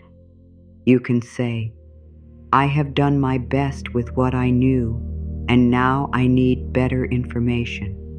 You can say, I am not a failure, and this situation deserves serious attention. You can say, I forgive my past confusion, and I choose greater care now. These sentences hold more than one truth. The old pattern prefers extremes because extremes are easy to judge, either innocent or guilty, either successful or hopeless, either clear or completely lost. Your real life contains more depth. You can have wisdom and blind spots. You can be responsible and overwhelmed. You can be generous and in need of stronger limits. You can be capable and still require help. You can be healing and still feel hurt. This fuller image is more honest. It is also more stable. You do not have to protect an image of perfection. You can look directly and remain worthy of your own care. When the center of the glass clears, you may not love everything you see. Clarity can reveal fatigue. It can reveal where you have been overextending. It can reveal how often you have accepted less than was fair. It can reveal that a plan built from fear cannot continue. The purpose of seeing is not to punish the reflection. The purpose is to respond. You might need to simplify. You might need to stop making promises from guilt. You might need to gather your records and look at them carefully. You might need to speak with someone who understands the situation better. You might need to admit that an old arrangement no longer supports your well-being. You might need to let a slow, realistic process replace a cycle of dramatic effort and collapse. Clear seeing can feel uncomfortable because it removes the protection of vagueness. Vagueness lets you imagine both the worst and the impossible best. Clarity asks you to stand with what is actually present. From there, you can choose.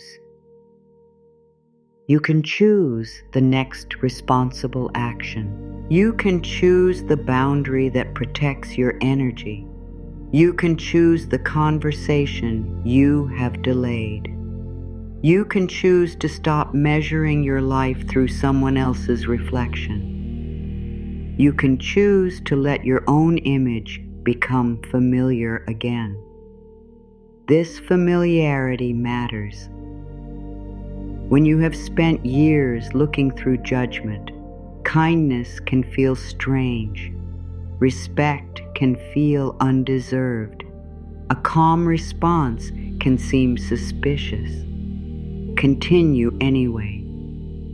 You are not required to feel immediately comfortable with what is healthier. New conditions take time to become familiar. The glass may clear before your eyes trust the image. You may see evidence of growth and still question it. You may hear yourself speak more clearly and still feel shaky afterward. You may set a boundary and then feel guilt.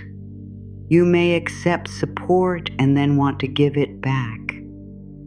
Do not use the after feeling as proof that the choice was wrong. Sometimes the old rule reacts because it was not obeyed. Guilt can appear when you stop overgiving. Anxiety can appear when you stop over-explaining. Doubt can appear when you charge fairly. Discomfort can appear when you let another person carry their own responsibility.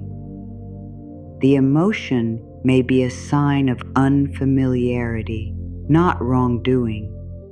You can review the choice with facts. Was the boundary respectful? Was the request clear? Was the exchange fair? Did you act within your values? If the answer is yes, let the discomfort pass without reversing the choice merely to restore familiarity.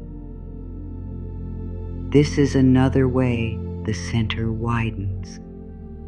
You show yourself that a new response can survive an old feeling. You do not need to chase immediate relief. You can remain with the clearer decision. Over time, the body learns. It learns that directness does not always lead to rejection. It learns that fair limits do not make you cruel. It learns that asking a question does not make you foolish. It learns that receiving support does not remove independence. It learns that a mistake can be corrected without complete collapse. This learning is gradual because it is experiential. Words open the possibility. Actions provide evidence. Repetition creates familiarity. The new sentence becomes stronger when you live beside it. Clarity begins here. I rise from within. Hear it now as a direction rather than a declaration of perfection. You are facing inward toward honesty. You are rising through the quality of your participation. You are becoming less willing to let shame interpret every fact. You are becoming more willing to remain present when something needs care. You are learning that your pace does not erase your progress. You are learning that the place where you recognize the pattern is also the place where a new response becomes possible. There is no need to rush the clearing. Rushing can become another form of rejection. It says the present version of you must disappear quickly. It says the process is only acceptable when finished. It says today matters only as a bridge to somewhere else. Your life is happening during the process. You deserve care now. You deserve moments of peace before everything is resolved. You deserve ordinary enjoyment while you are still learning. You deserve to feel proud of a responsible step, even when many steps remain. You deserve to look at yourself without reducing the whole image to unfinished work. This is not complacency. It is a refusal to postpone humanity. When you stop using the future as the only place where you may feel worthy, the present becomes more stable. You can make choices from respect rather than desperation. You may become less likely to accept what harms you merely because it appears fast. You may become less likely to chase an image that does not match your values. You may become more patient with gradual skill building. You may become more honest about what support would help. You may become more selective about whose timelines you let influence you. These are forms of rising, quiet forms, practical forms. They may not impress the part of the mind that wants dramatic proof. They matter anyway. The reflection becomes clearer through repeated encounters with truth. You see that you can open what you once avoided. You see that you can recover after a difficult conversation. You see that asking for help did not erase your strength. You see that one slower season did not end your capacity. You see that learning later is still learning. You see that beginning now is still beginning. Let this evidence gather. Do not rush to explain it away. Do not say it was luck when preparation was present. Do not say it was nothing when courage was required. Do not say anyone could have done it when you were the one who chose to act. Accurate recognition is part of healing. You are learning to see without exaggerating either failure or success. You are learning to let the image be real. The old sentence may still stand near the blurred edge. It may still insist that there is not enough time. You do not have to drag it into the center. You can let the clearer reflection answer through action. You can take the next step. You can keep the boundary. You can ask the question. You can return to the plan. You can rest before deciding. You can accept what is offered without shrinking. Each action says, the old sentence is not the only voice here. Each action gives the new sentence weight. You are not waiting to become a different person before you begin. You are learning to see the person who is already capable of beginning. The warmth remains. The center continues to open. The image becomes steadier. You do not need to force the edges. You do not need to claim complete clarity. You can trust what has become visible. You can use what you know now. You can meet what remains with patience. I am becoming willing to trust what clears. Let that sentence stay near you when certainty feels distant. Let it remind you that confusion can change. Let it remind you that old conditions are not permanent laws. Let it remind you that a return of mist does not erase the reflection beneath it. You are not failing when you need to look again. Looking again is part of the practice. You may see something new. You may realize that a fear belongs to an earlier season. You may realize that a rule was inherited rather than chosen. You may realize that the standard you are chasing was never yours. You may realize that the next step is smaller and more manageable than the mind has claimed. The clearer reflection does not demand a grand performance. It asks for an honest response. That is enough for today. A clear place, a steady sentence, a responsible next action. The surface does not need to be perfect. The reflection only needs enough room to meet your eyes.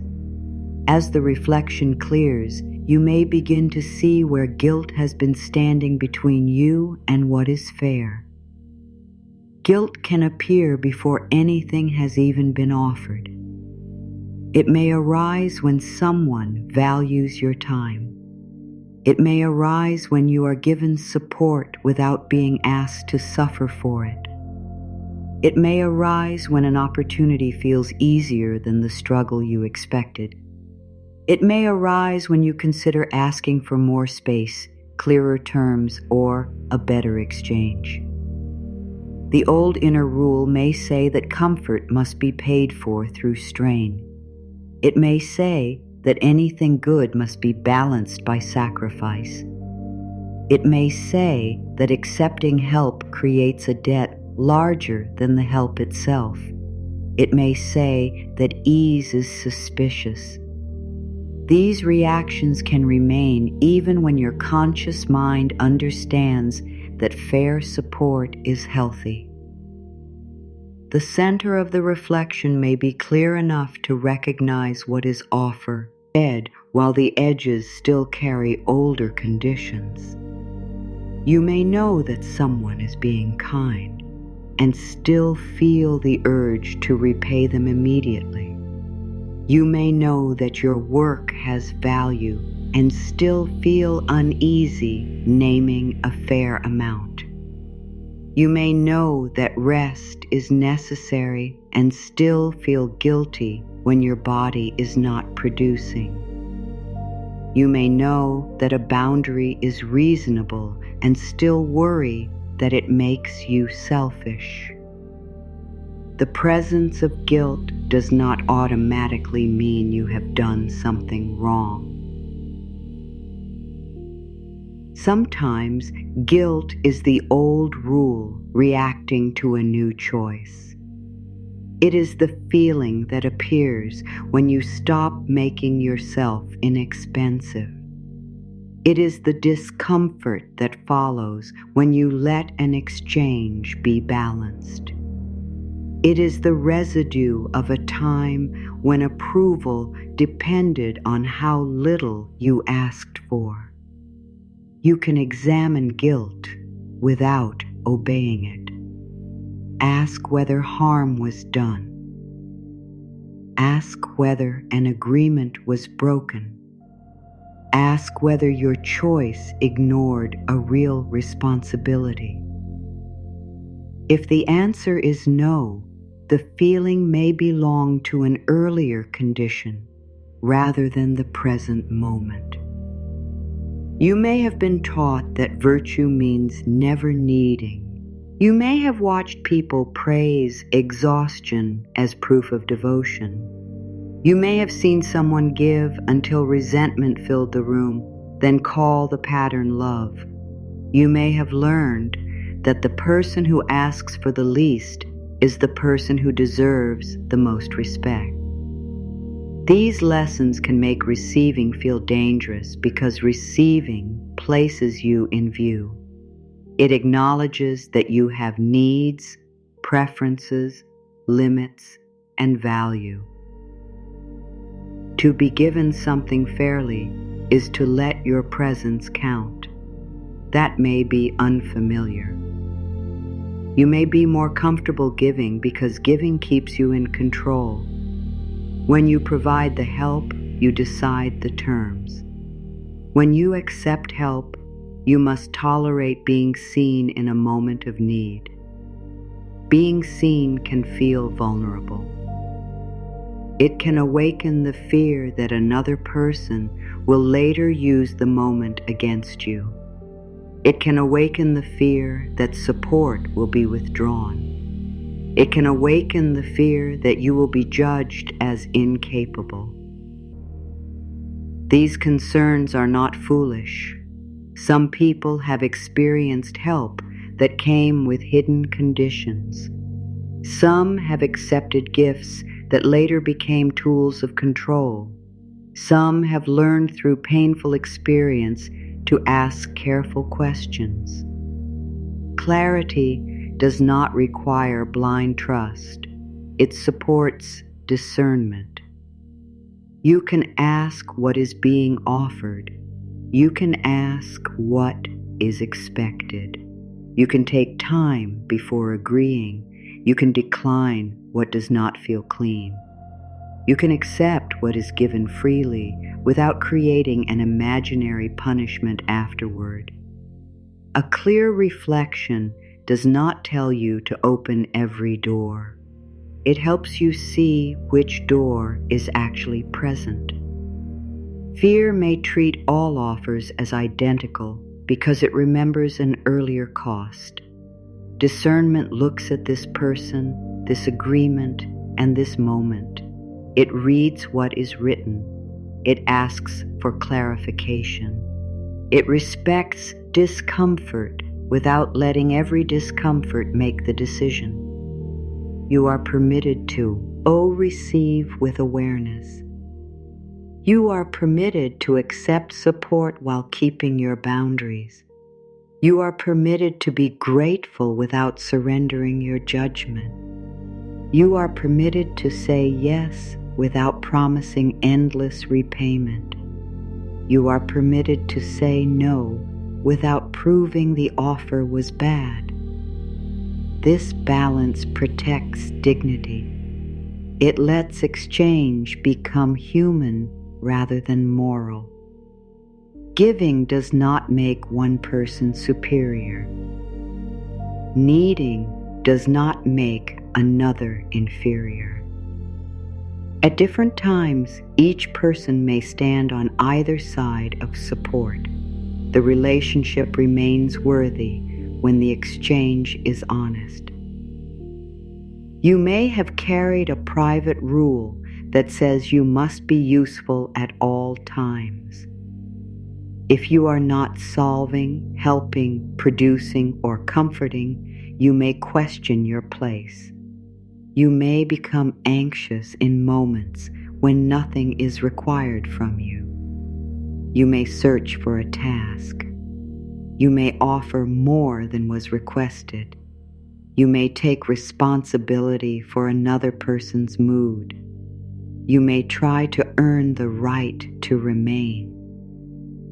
This rule can make ordinary care difficult to accept. Compliments feel uncomfortable. Kindness feels undeserved. Rest feels empty. A gift feels like an obligation. The clearer reflection offers another truth. Your presence does not need to become labor before it has value. You can contribute without turning every relationship into a test. You can care without constantly proving your usefulness. You can let another person choose generosity. You can let a fair exchange remain fair. This may require practice because your body may respond before your thoughts catch up. Someone may offer help, and the word no may rise automatically. Someone may praise your work, and your mouth may begin explaining why it was easy.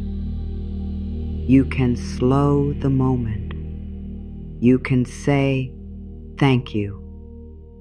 You can let those words stand without adding a reason the kindness should be reduced.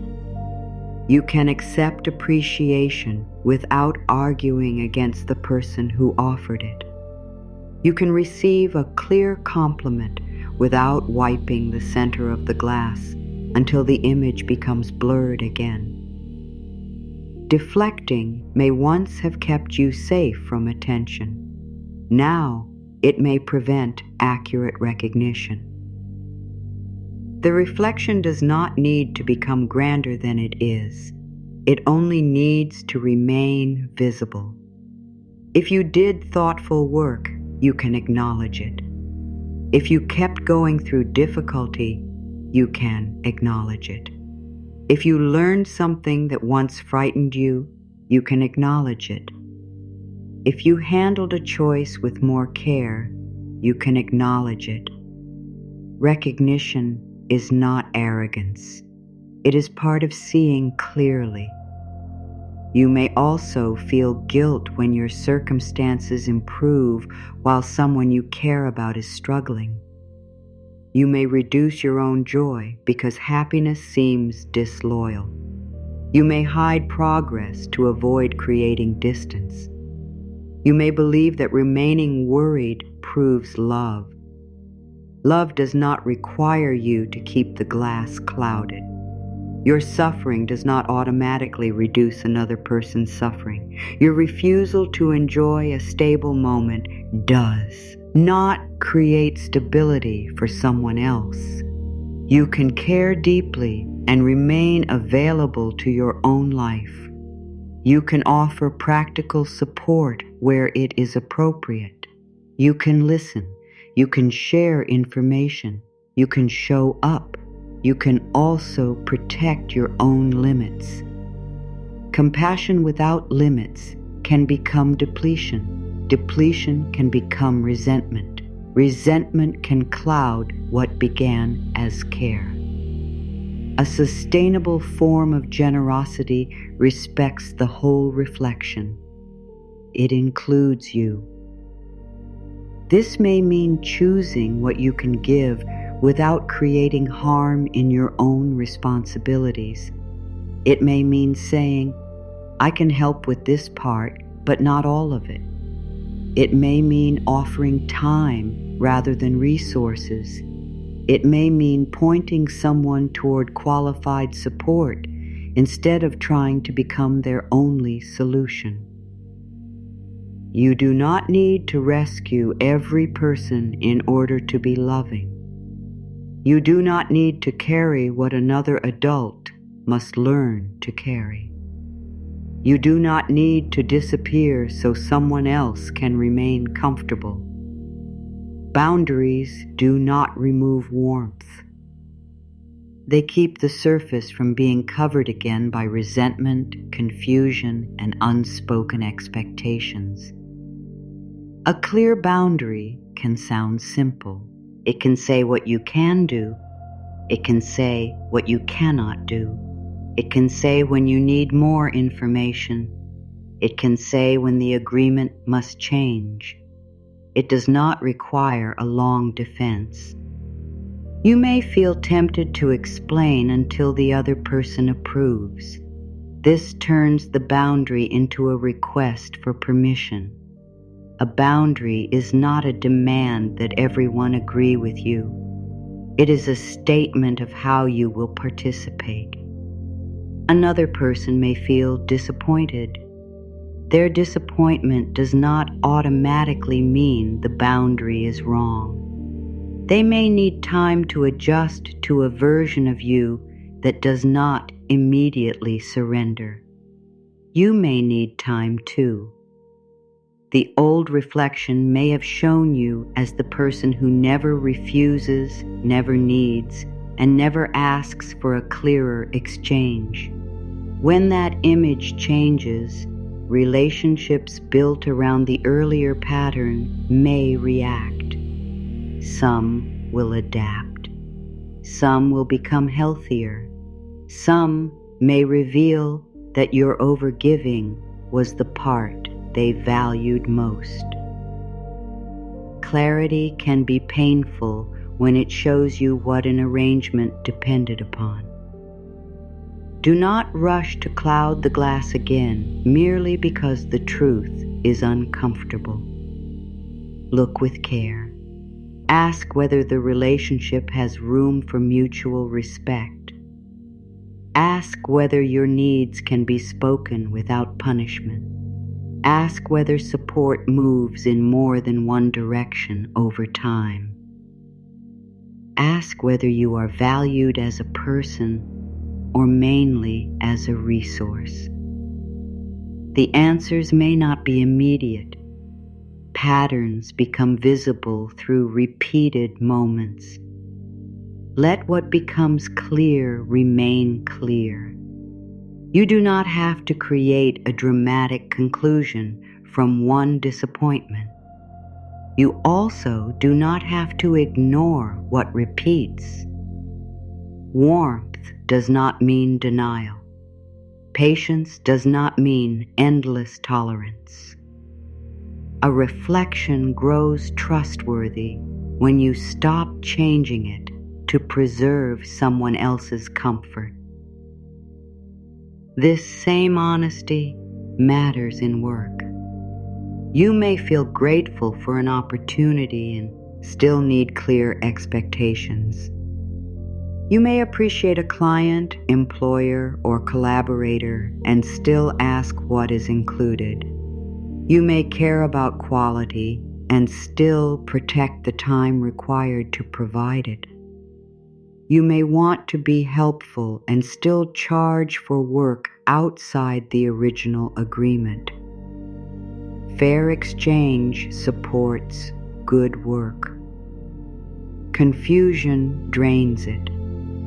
When terms remain vague, fear can fill the empty space. You may assume you must do more. You may worry that asking questions will make you look difficult. You may try to predict unspoken expectations. Clarity is kinder than guessing. It protects both sides. A direct conversation may feel uncomfortable for a few minutes. Silent resentment can last much longer. You are not behind because you are learning this now. You are not disqualified because you once agreed too quickly. You are not trapped by every promise made from fear. Some commitments must be honored. Some can be renegotiated. Some need professional or legal guidance before a decision is made. The responsible path depends on the facts. Self-respect does not mean breaking obligations carelessly. It means meeting obligations with clear eyes and seeking appropriate help when the situation is beyond your knowledge. Inner practice walks beside real action. It can help you become calm enough to read carefully. It can help you tolerate the discomfort of asking. It can help you stop interpreting every question as conflict. It can help you remain present when an answer is not what you hoped. The sentence you repeat should support participation. It should not replace planning. It should not replace budgeting. It should not replace learning. It should not replace qualified advice. It should not replace a conversation that needs to happen. The reflection clears so that you can act with better information. You may discover that one practical step brings more peace than hours of self-criticism. Opening a record can reduce vague fear. Creating a realistic plan can turn alarm into sequence. Asking an experienced person can replace assumption with knowledge. Learning one skill can widen the choices you can see. A small boundary can protect the energy needed for a larger responsibility. This is how inner change and outer actions support each other. One brings steadiness, the other brings structure. Together, they make the next decision more workable. You do not need to transform every habit at once. The desire to change everything immediately may be the old urgency wearing a new appearance.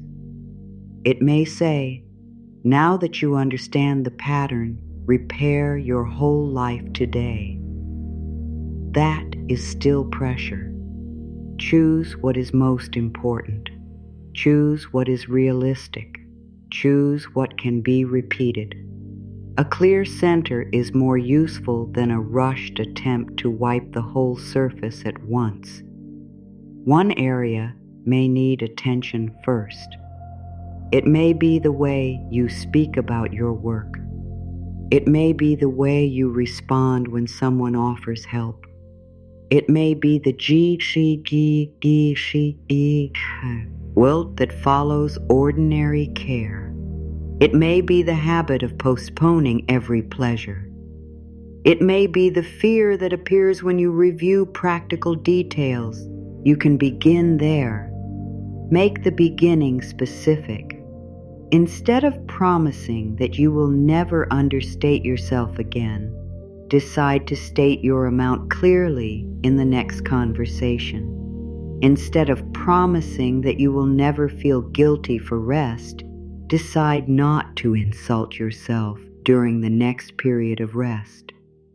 Instead of promising complete confidence, decide to ask one question before making an assumption. Specific practice gives the mind evidence it can recognize. The old pattern was formed through lived moments. The new pattern must also be lived. Each time you respond differently, the center opens further.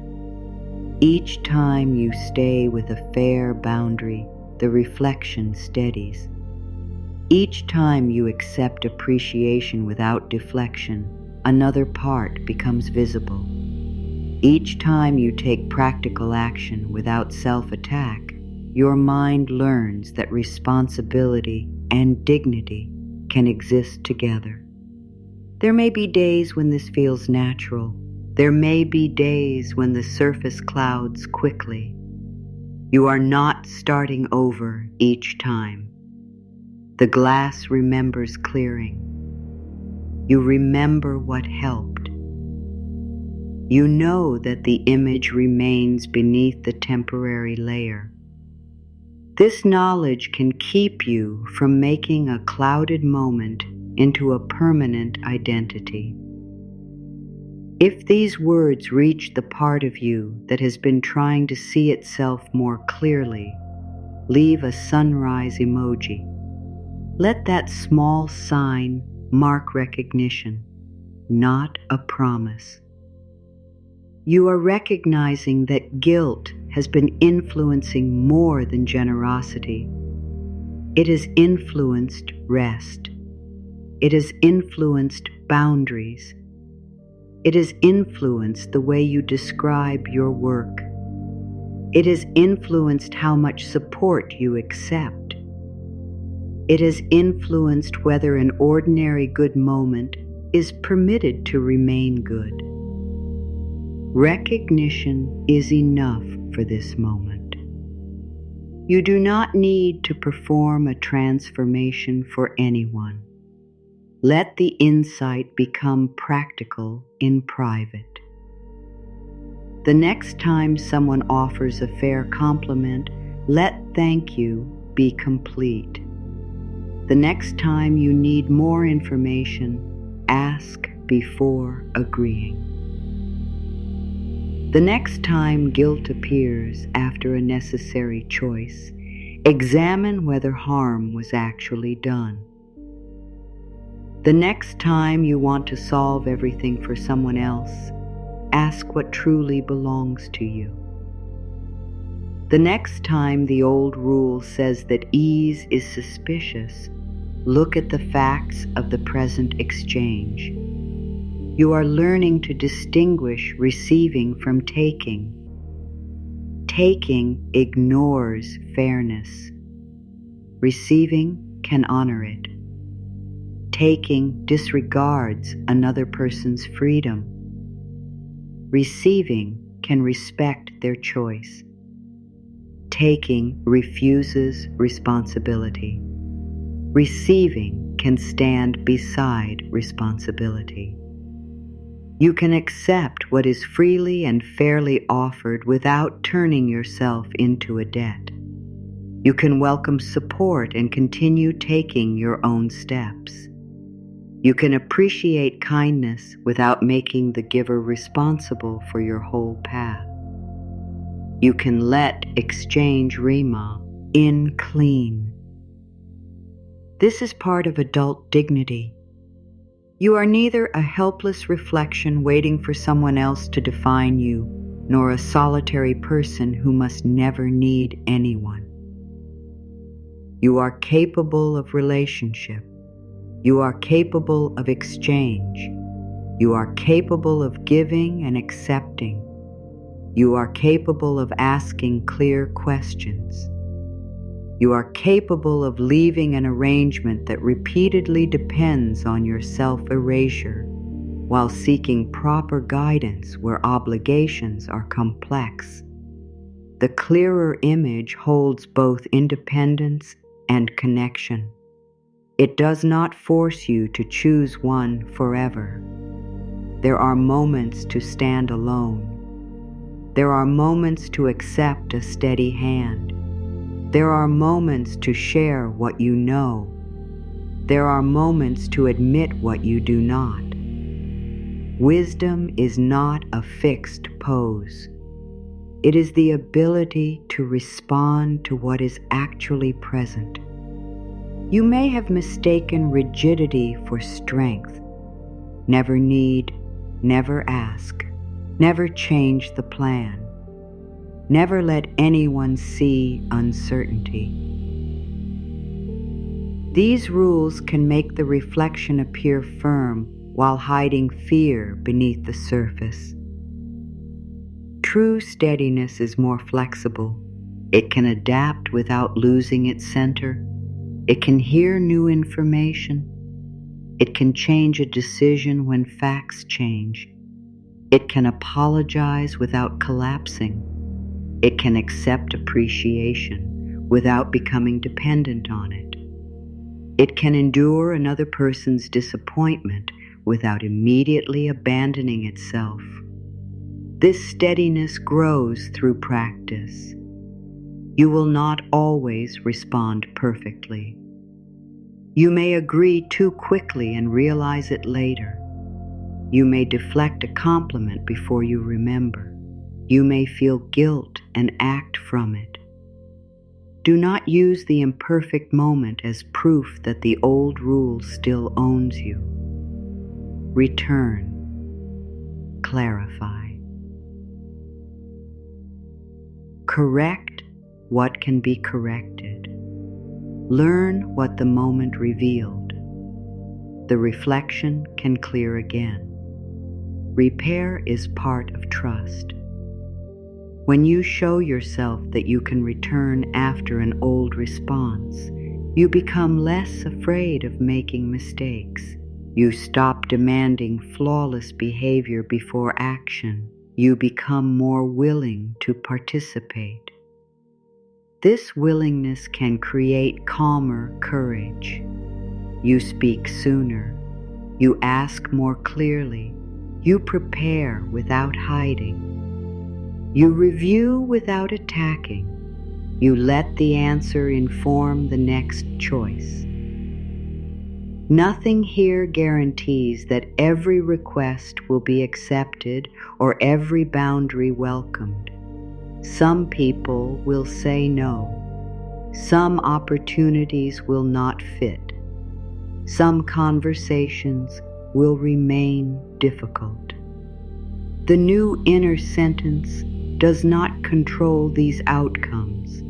It changes the way you stand within them. A refusal does not need to become a verdict.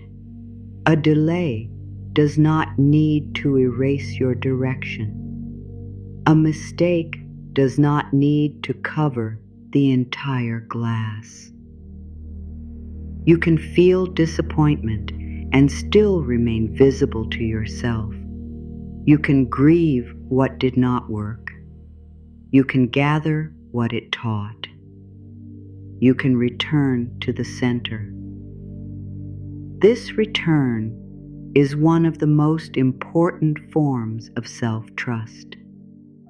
You do not promise that nothing will cloud your view. You promise to hat. You will not abandon the reflection when it does. You will look again. You will wait for the mist to thin. You will use warmth rather than punishment. You will act where action is needed. You will ask for skilled support where the facts exceed your experience.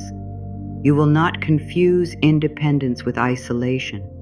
You will not confuse kindness with surrender. You will not confuse guilt with goodness. You are learning that dignity can remain while circumstances are unfinished. It can remain while you rebuild. It can remain while you study. It can remain while you ask. It can remain while you correct. It can remain while you wait for more information. This is the kind of inner steadiness that helps practical choices become clearer. You do not need to feel powerful in every moment. You need to remain honest enough to see. You need to remain kind enough to stay. You need to remain responsible enough to act. The glass continues to respond. The center widens. Edges that once seemed permanent begin to soften. You recognize your own eyes. You recognize the person who has been here through every uncertain season. Not weak, not late, not disqualified. A person learning to receive without disappearing. A person learning to give without depletion. A person learning to let a fair exchange be enough. A person learning that support and self-respect can share the same reflection. The image becomes more complete because guilt is no longer allowed to cover every good thing. You can accept care. You can keep your judgment. You can welcome help. You can keep your responsibility. You can let warmth reach the surface. You can trust the clearing that follows. The clearer reflection begins to change the way you stand inside ordinary moments. You may still feel uncertainty, but you no longer treat uncertainty as proof that you are lost. You may still need to make careful choices, but you no longer turn each choice into a trial of your worth. A steadier relationship with yourself grows through this difference. You begin to understand that inner peace is not the reward you receive after every responsibility has disappeared. It is a quality you can bring to the responsibility itself. You can bring steadiness to the page you need to review. You can bring patience to the conversation you have delayed. You can bring dignity to the request you need to make. You can bring honesty to the habit you are ready to change. You can bring warmth to the place where shame once stood. This does not remove the work. It changes the conditions in which the work is done. A clouded view makes every task feel larger. The mind fills missing details with feared outcomes. It rushes ahead, imagines the worst, and returns exhausted from events that have not happened. A clearer view stays nearer to the present fact. What is known? What needs to be learned? What can be done today? What can wait? Who may be able to help? Which part belongs to you? These questions return you to the center. You do not need to answer all of them at once. One useful answer can create movement. One honest conversation can reduce weeks of guessing. One practical decision can weaken an old cycle of avoidance. The surface becomes clearer through contact with reality, not the reality fear invents, the reality that can be read, discussed, measured, revised, and met. You may discover that the situation is more manageable than your mind predicted.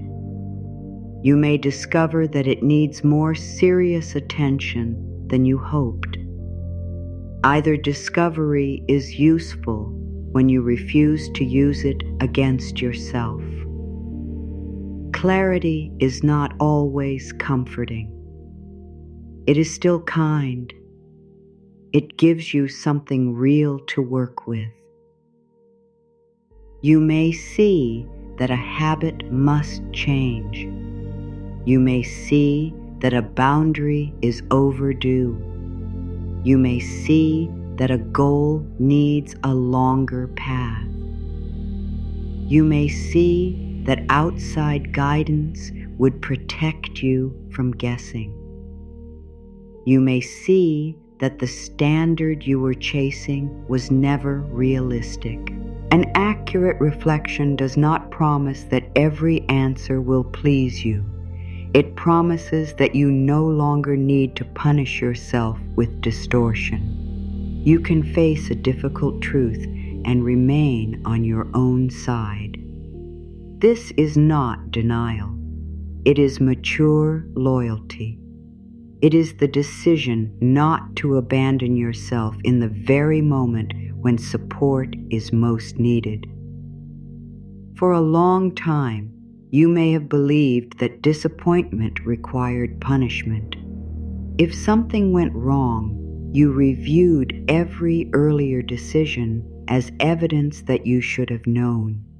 You searched for the precise point where you could blame yourself. Blame created the illusion of control.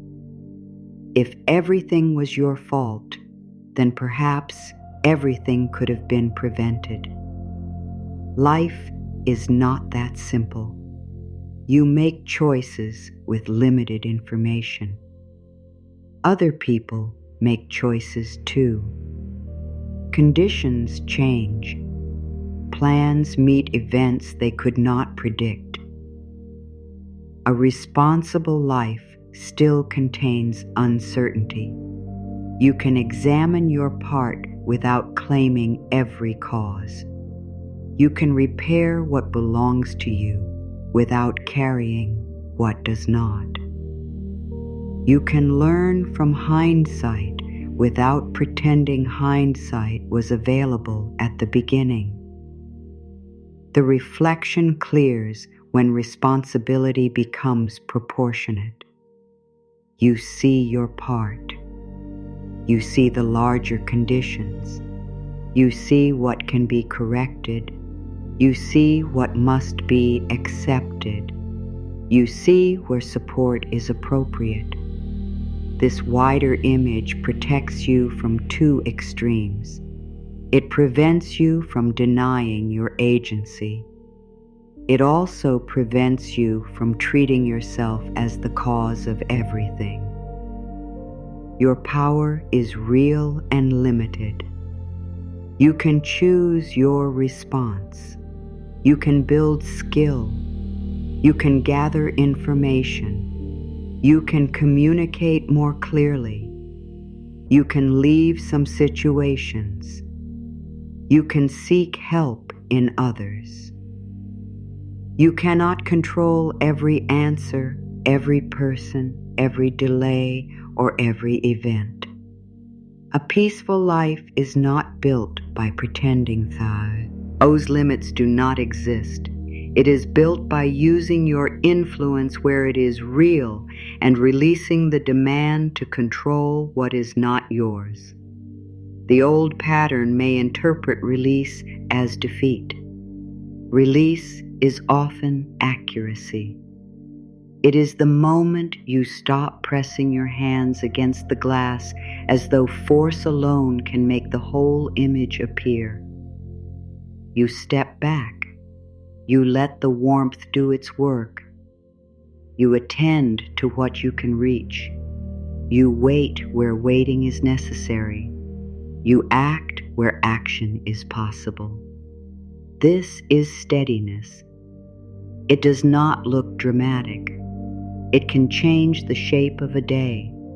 You may begin the day without immediately measuring yourself against unfinished goals. You may complete one important task before scattering your attention across many fears. You may take a break without turning the break into an argument. You may hear good news about another person and let it remain their good news. You may return to your own reflection without deciding that their clear moment has made yours less possible. Comparison becomes weaker when you understand that every surface holds different conditions. One person may appear clear in an area where you are still learning. You may be clear in an area they never show. A visible achievement does not reveal the entire room. It does not show the support, the history, the cost, the uncertainty, or the private work. You are not required to build your identity from an incomplete view of someone else. Return to what is yours, your values, your responsibilities, your pace, your next clear action. The old sentence says that returning to your pace means settling for less. That is not necessarily true. Your pace can be purposeful. It can be demanding without becoming violent. It can require consistency without requiring panic. It can include rest because the work matters enough to sustain. You may move more effectively when you stop spending energy on constant self-comparison. You may hear your own judgment more clearly. You may make choices that fit your life instead of choices designed to look impressive from the outside. You may remain with a sound process long enough to learn from it. You may become less vulnerable to every urgent promise. A clear reflection does not need to chase every shining surface. It knows that brightness is not the same as truth. This discernment matters whenever fear makes fast answers appealing. When you feel delayed, any shortcut can look like rescue. Any confident voice can seem authoritative. Any promise of certainty can feel safer than patient learning. Return to facts. Ask what is being claimed. Ask what evidence supports it. Ask what risks are being hidden. Ask whether pressure is being used to prevent thought. Ask whether a qualified professional should be involved. You do not need to decide from urgency merely because urgency has entered the room. Let the air change. Let your view clear. A trustworthy decision can tolerate a carve. Will question. A fair arrangement can tolerate clarity. A sound plan can be explained without humiliating you.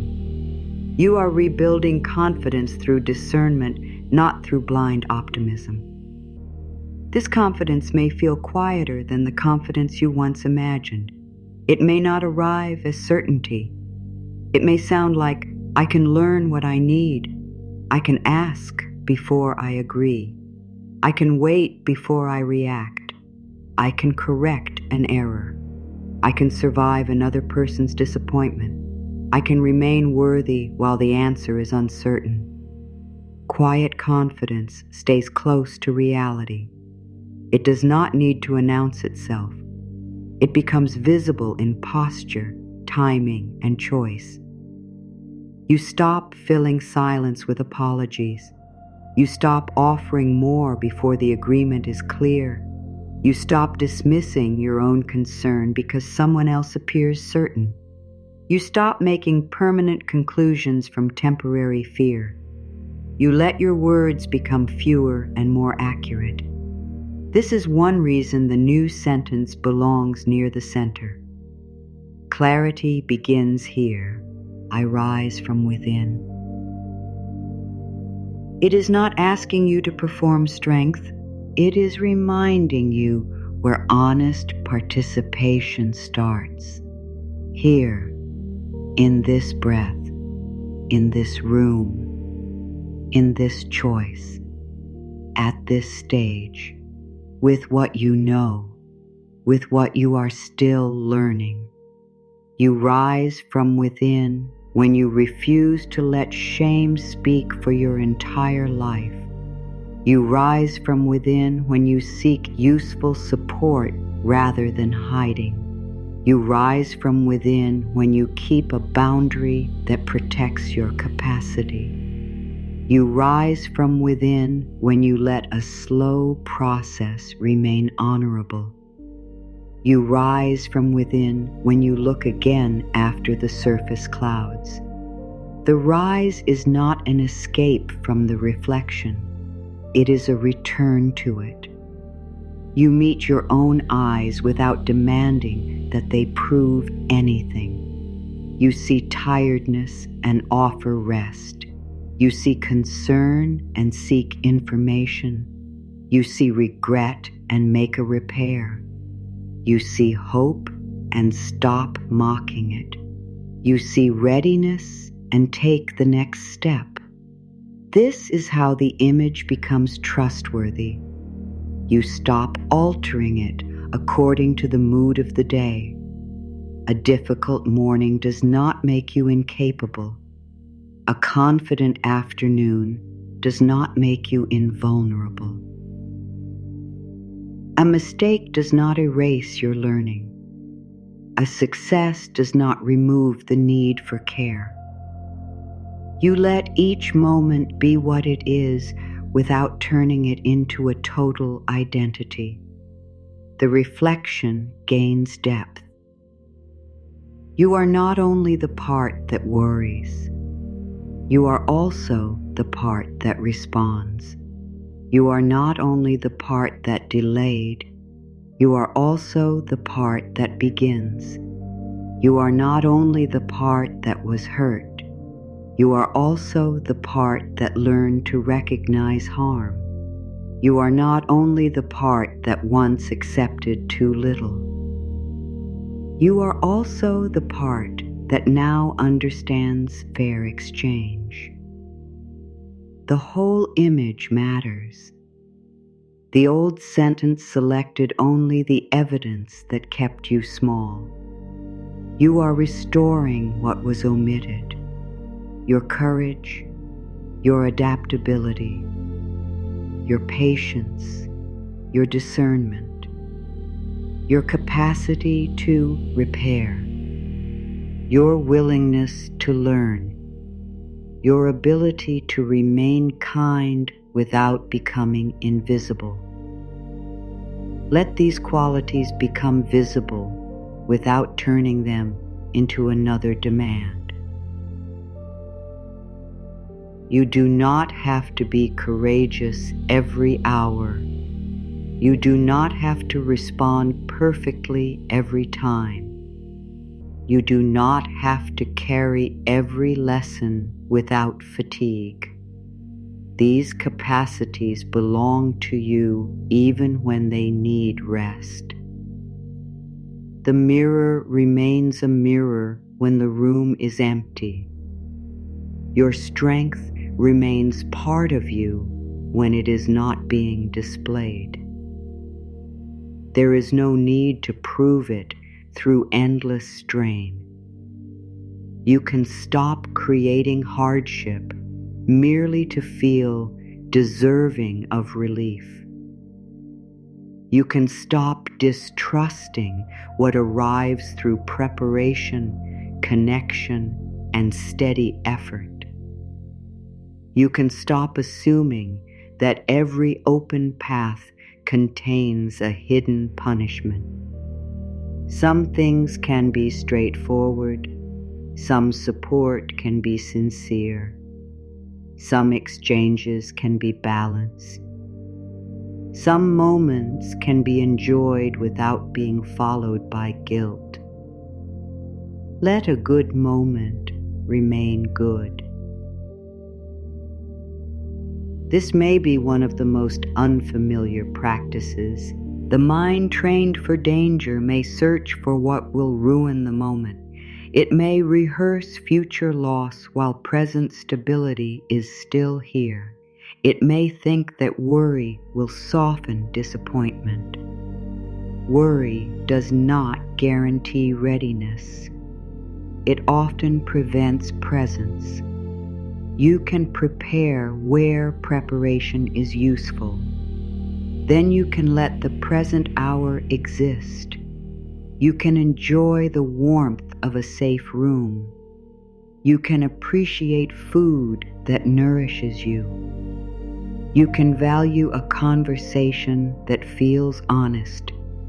You can feel satisfaction after completing a task. You can accept that peace does not need to justify itself. These ordinary experiences teach the body that life is not only alarm, they widen the clear center. They show that safety can be recognized, not merely pursued.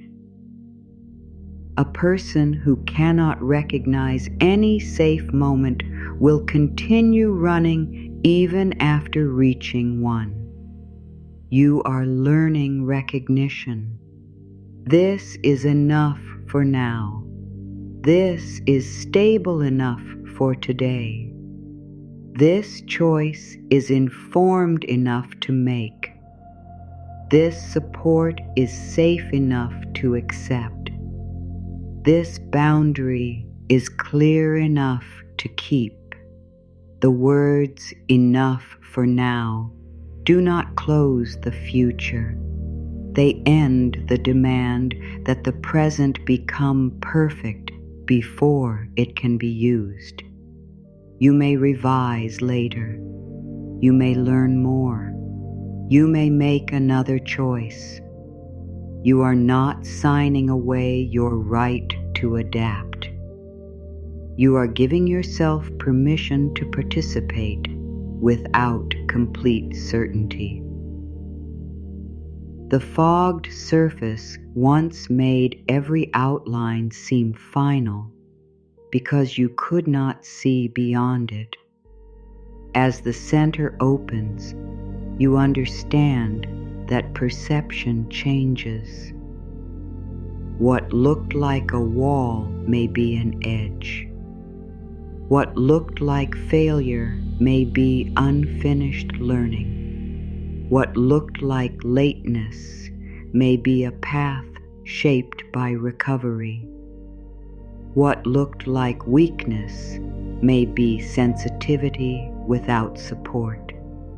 What looked like inability may be fear that was never met with patient instruction. The clearer image does not rewrite every event into something pleasant. It gives the event a more complete meaning. You can acknowledge pain without making pain the author of your future. You can acknowledge lost time without losing the time that remains. You can acknowledge unfair conditions without turning injustice into personal defect. You can acknowledge what you did not know and still respect the person who is learning now. This respect is the foundation beneath every phrase that follows. The words are not predictions. They are ways of standing. They are choices of attention. They are reminders of the relationship you are building with yourself. Let each one fall softly onto the clear center. I meet facts with dignity. I learn without shaming myself. I trust careful progress. I respect my own timing. I make room for support. I ask clear questions. I choose fair exchange. I value my time. I protect my energy. I honor my responsibilities. I act with patience. I release false urgency. I let comparison pass. I return to myself. I can revise. I can repair. I can begin again. I remain teachable. I remain worthy. I welcome clear information. I welcome honest support. I welcome balanced opportunities. I welcome steady growth. I choose what fits. I release what drains. I keep my boundaries. I speak with respect. I listen within. I trust what clears. I use what I know. I seek what I need. I stay with truth. I soften self-judgment. I strengthen self-trust. I make thoughtful choices. I accept real progress. I let good remain. I stand in dignity. I move without panic. I rest without guilt. I learn at my pace. I honor each step. I am still becoming. I am still capable. I am here now. I can see. I can choose. I can ask. I can learn. I can stay. I can rise. Clear and steady, open and discerning, warm, not hurried, present with myself, ready for truth, worthy of care, safe to learn, free to adjust, here, clearer, steadier, enough. The shorter phrases do not need explanation. They are not commands. They are places where attention can rest.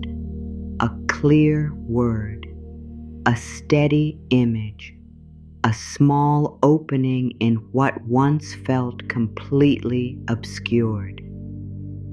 You may feel one phrase more strongly than another. Keep the one that feels honest. You do not need to hold all of them. The purpose is not to overwhelm the mind with perfect language.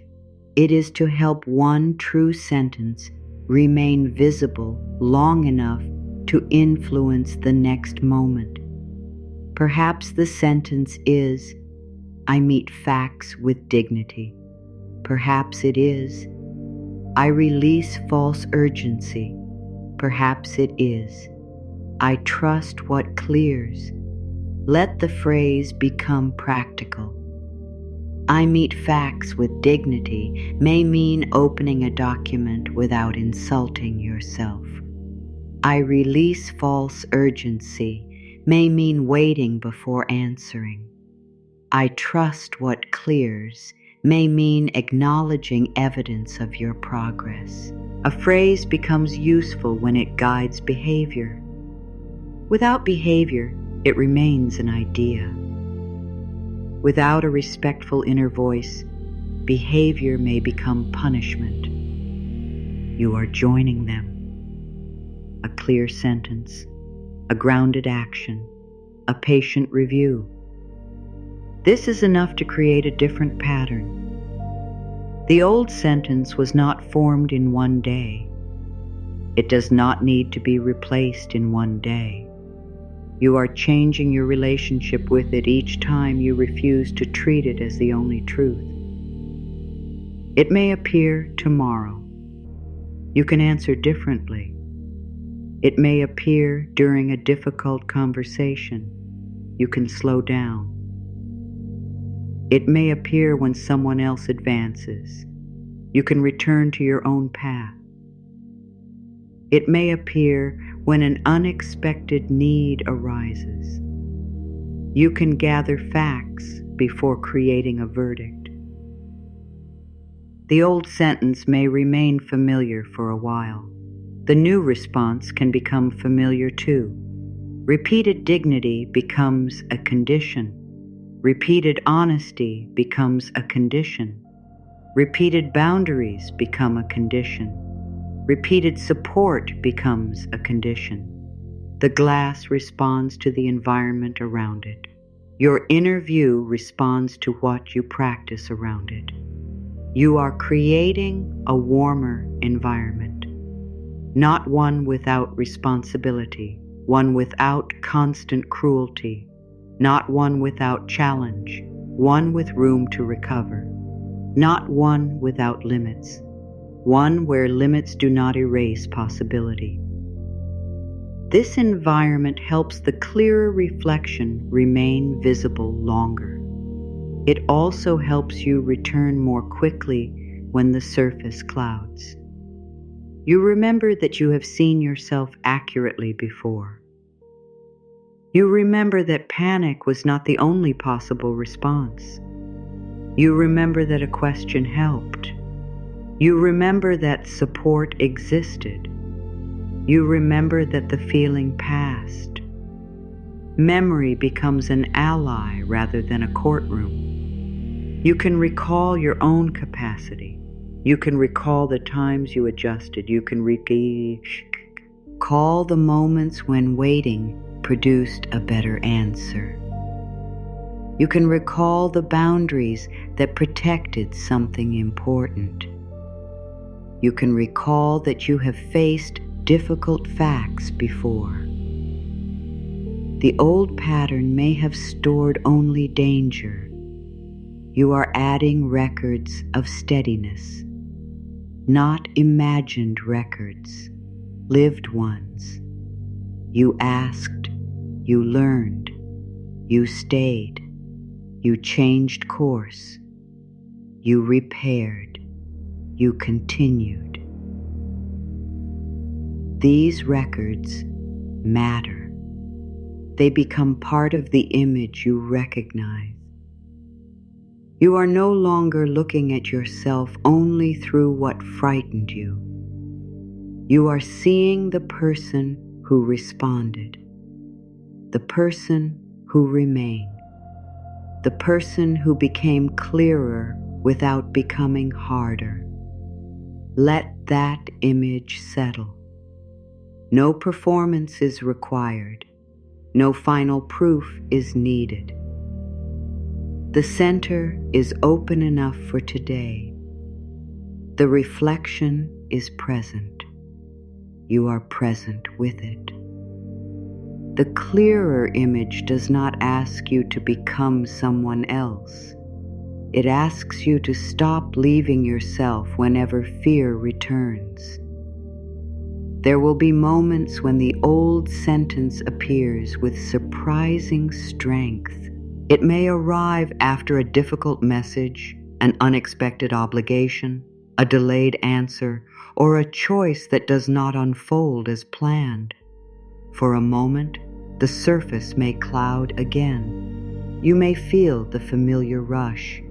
You may want to decide too quickly. You may want to hide. You may want to compare. You may want to call the whole process a failure. This is the moment to remember what you now know. A clouded surface is not a vanished reflection. The image remains. Your capacity remains.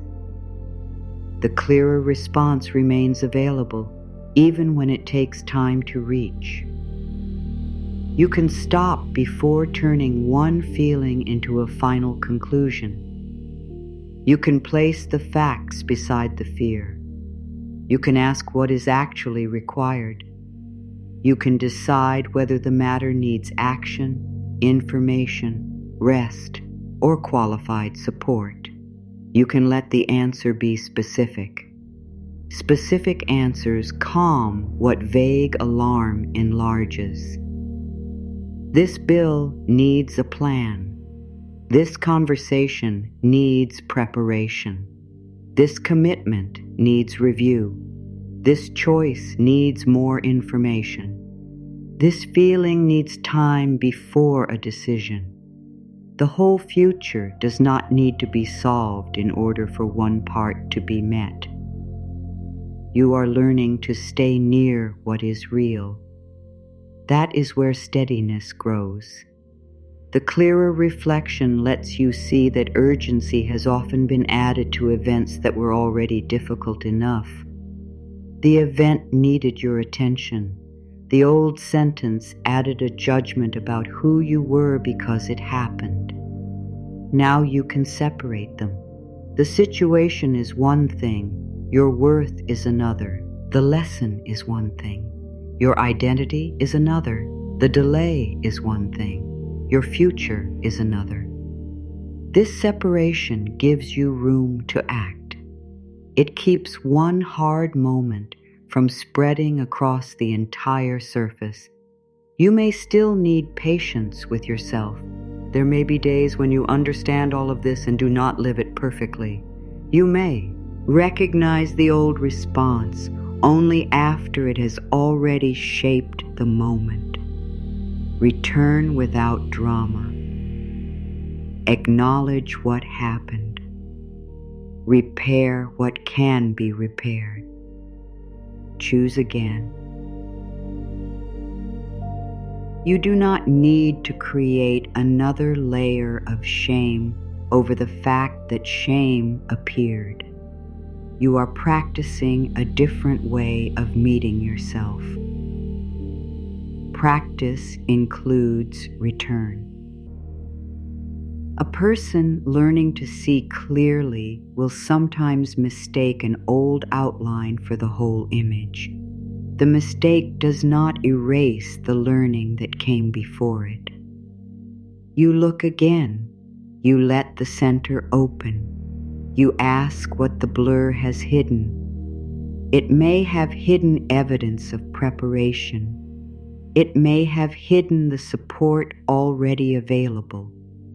It may have hidden the progress made through repetition. It may have hidden the fact that you are more capable now than you were when the old fear began. You do not need to exaggerate your strength. See it accurately. You have survived uncertainty before. You have learned things that once seemed beyond you. You have made adjustments after disappointment. You have asked difficult questions. You have lived through days when the reflection felt almost completely obscured. You are here, not untouched, not unchanged, still able to choose. This is not proof that every future difficulty will be easy. It is proof that your mind has often left out part of the record. You are restoring the missing part. The times you stayed, the times you learned, the times you changed direction, the times you accepted help, the times you stopped repeating what harmed you, the times you treated yourself with greater care than before. Let these moments remain visible. They belong in the reflection. You may have been trained to think that humility requires forgetting your own courage. True humility can see both the help you received and the effort you made. It can recognize limits without denying capacity. You did not do everything alone. You also participated. You did not control every result. You still made choices. You did not always know the right answer. You remained able to learn. This balanced view protects you from arrogance and self-erasure. It lets you stand upright in your own life. The clearer you become, the less energy you need to spend maintaining an image for others. You do not need to appear endlessly certain. You do not need to hide every question. You do not need to turn every struggle into a private shame. You can choose carefully whom you trust. You can share honestly where honesty is safe. You can seek guidance without handing another person authority over your dignity. You can remain the person who decides how to participate. This is mature self-trust. It does not say, "I always know." It says, "I can learn." It does not say, "I never need help." It says, "I can choose support wisely." It does not say, "I will never feel fear." It says, "Fear is not the only voice I hear." It does not say, "Every decision will be correct." It says, "I can review, repair, and adjust." These truths are strong enough to live with. They do not promise control. They support presence. They help you meet the next hour without carrying every year at once. The reflection clears from the center outward. Let that remain the rhythm. Begin near what is closest, your tone, your next question, your next boundary, your next honest action. The edges may hold questions for some time. They may hold plans still forming. They may hold grief that needs patience. They may hold skills still being built. They may hold outcomes you cannot yet see. Uncertainty at the edge does not make the center false. You know more than you once knew. You see more than you once saw. You have a clearer way to respond. Let that be enough to guide the next step. Clarity begins here. I rise from within. Hear the sentence now without strain. Clarity begins here. I rise from within. Gam. Let it meet the part of you that once believed every answer had to come from outside. Clarity begins here. I rise from within. Let it become a quiet agreement with your own dignity. You are not declaring that the path is complete. You are choosing not to abandon the place where healing is already taking form. You are choosing to work with what has become visible. You are choosing to respect the pace at which deeper patterns change. You are choosing to make practical decisions from a steadier center. This is not passive. It may ask you to have the conversation. It may ask you to review the plan. It may ask you to seek professional guidance. It may ask you to learn something new. It may ask you to stop agreeing from fear. It may ask you to let another person be disappointed. It may ask you to rest before making the next choice. The clearer reflection supports action that fits the truth. It does not ask for action designed to impress. You can let your progress become less performative. You do not need to announce every change. You do not need to prove your growth through dramatic gestures. You can protect what is still becoming stable. A new boundary may need quiet practice. A new habit may need repetition before it is shared.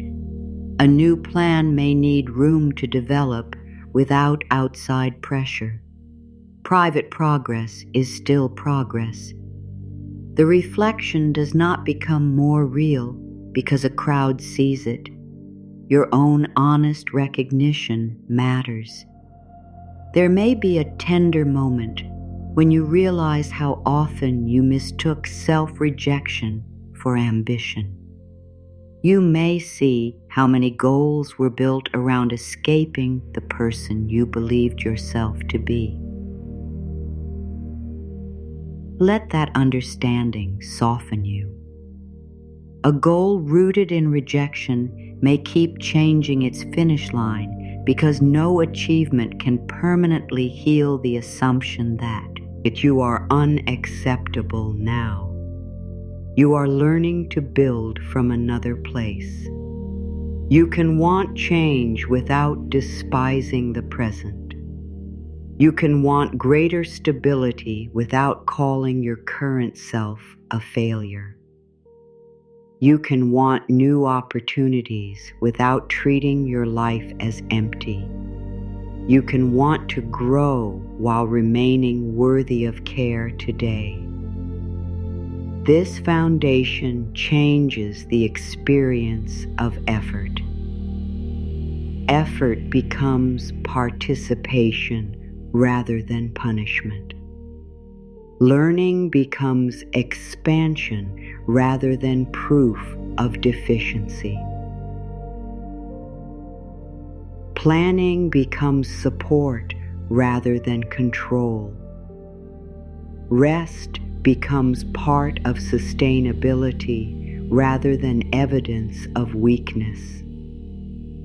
The old sentence loses strength when life no longer has to wait for its approval. You can take one useful step while it complains. You can accept a fair exchange while it questions you. You can let a peaceful moment remain while it searches for danger. You can keep looking at the clearer center. Over time, the mind learns from what you repeatedly choose. It learns that you can face facts and remain intact. It learns that directness can protect connection. It learns that support can be clean. It learns that disappointment can pass without becoming identity. It learns that your pace can carry wisdom. The learning may be quiet. Quiet does not mean weak. Some of the deepest changes make less noise because they no longer need an audience. You stop explaining every boundary. You stop defending every need. You stop making a ceremony of self-punishment. You stop treating each setback as a public verdict. You become simpler, more honest, more present. You begin to recognize the difference between a day that is difficult and a life that is failing. You begin to recognize the difference between needing guidance and lacking worth. You begin to recognize the difference between another person's pace and your own readiness. You begin to recognize the difference between guilt and responsibility. These distinctions keep the surface clear. They help you respond to what is true rather than to everything the old sentence predicts. You may not always feel peaceful. You can still choose a peaceful tone. You may not always feel confident. You can still ask a clear question. You may not always feel ready. You can still prepare. You may not always believe the new sentence fully. You can still behave in a way that gives it evidence. This is enough. One response, one choice, one clear area. The center widens. The reflection steadies. The old blur becomes less convincing. You are allowed to see yourself as a person in motion without calling the movement insufficient. You are allowed to respect the work no one witnessed. You are allowed to value the understanding that came later. You are allowed to stop punishing yourself for the pace of a process you once did not know how to begin. You are allowed to let the present become useful. Not perfect, useful. This day can hold one repair. This day can hold one boundary. This day can hold one responsible step. This day can hold one moment of rest without guilt.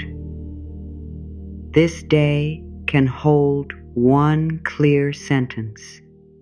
You do not need more than the day can honestly carry. The old urgency may ask for everything. You can choose what is sustainable. You can leave room for tomorrow without treating tomorrow as a rescue. You are here now. The reflection is here now. The center is open now. Let the remaining words settle into that space. I trust the clear center. I respect what I see. I meet myself honestly. I keep what supports me. I release needless shame. I choose steady action. I welcome wise help. I protect fair limits. I honor real progress. I remain open. I remain discerning. I remain present. I can face this. I can learn this. I can meet this. I can adjust. I can continue. I stay near truth. I stay near dignity. I stay near myself. Clear in purpose. Steady in action. Warm in tone. Open to learning. Ready to choose. No rushing, no hiding, no self-abandonment. Here I stand. Here I begin. Here I continue. The reflection is not asking for perfection. It is asking for presence. Meet your own eyes. Let the image be human. Let it hold what has healed and what is still tender. Let it hold courage and uncertainty. Let it hold wisdom and questions. Let it hold the person who was shaped by old conditions and the person now creating new ones. Nothing needs to be erased. What no longer serves you can be understood and released. What is true can remain. What is useful can guide you. What is fair can be welcomed. What needs attention can be met. The warmth stays. The center holds. The surface clears. You recognize yourself. You do not need to hurry away.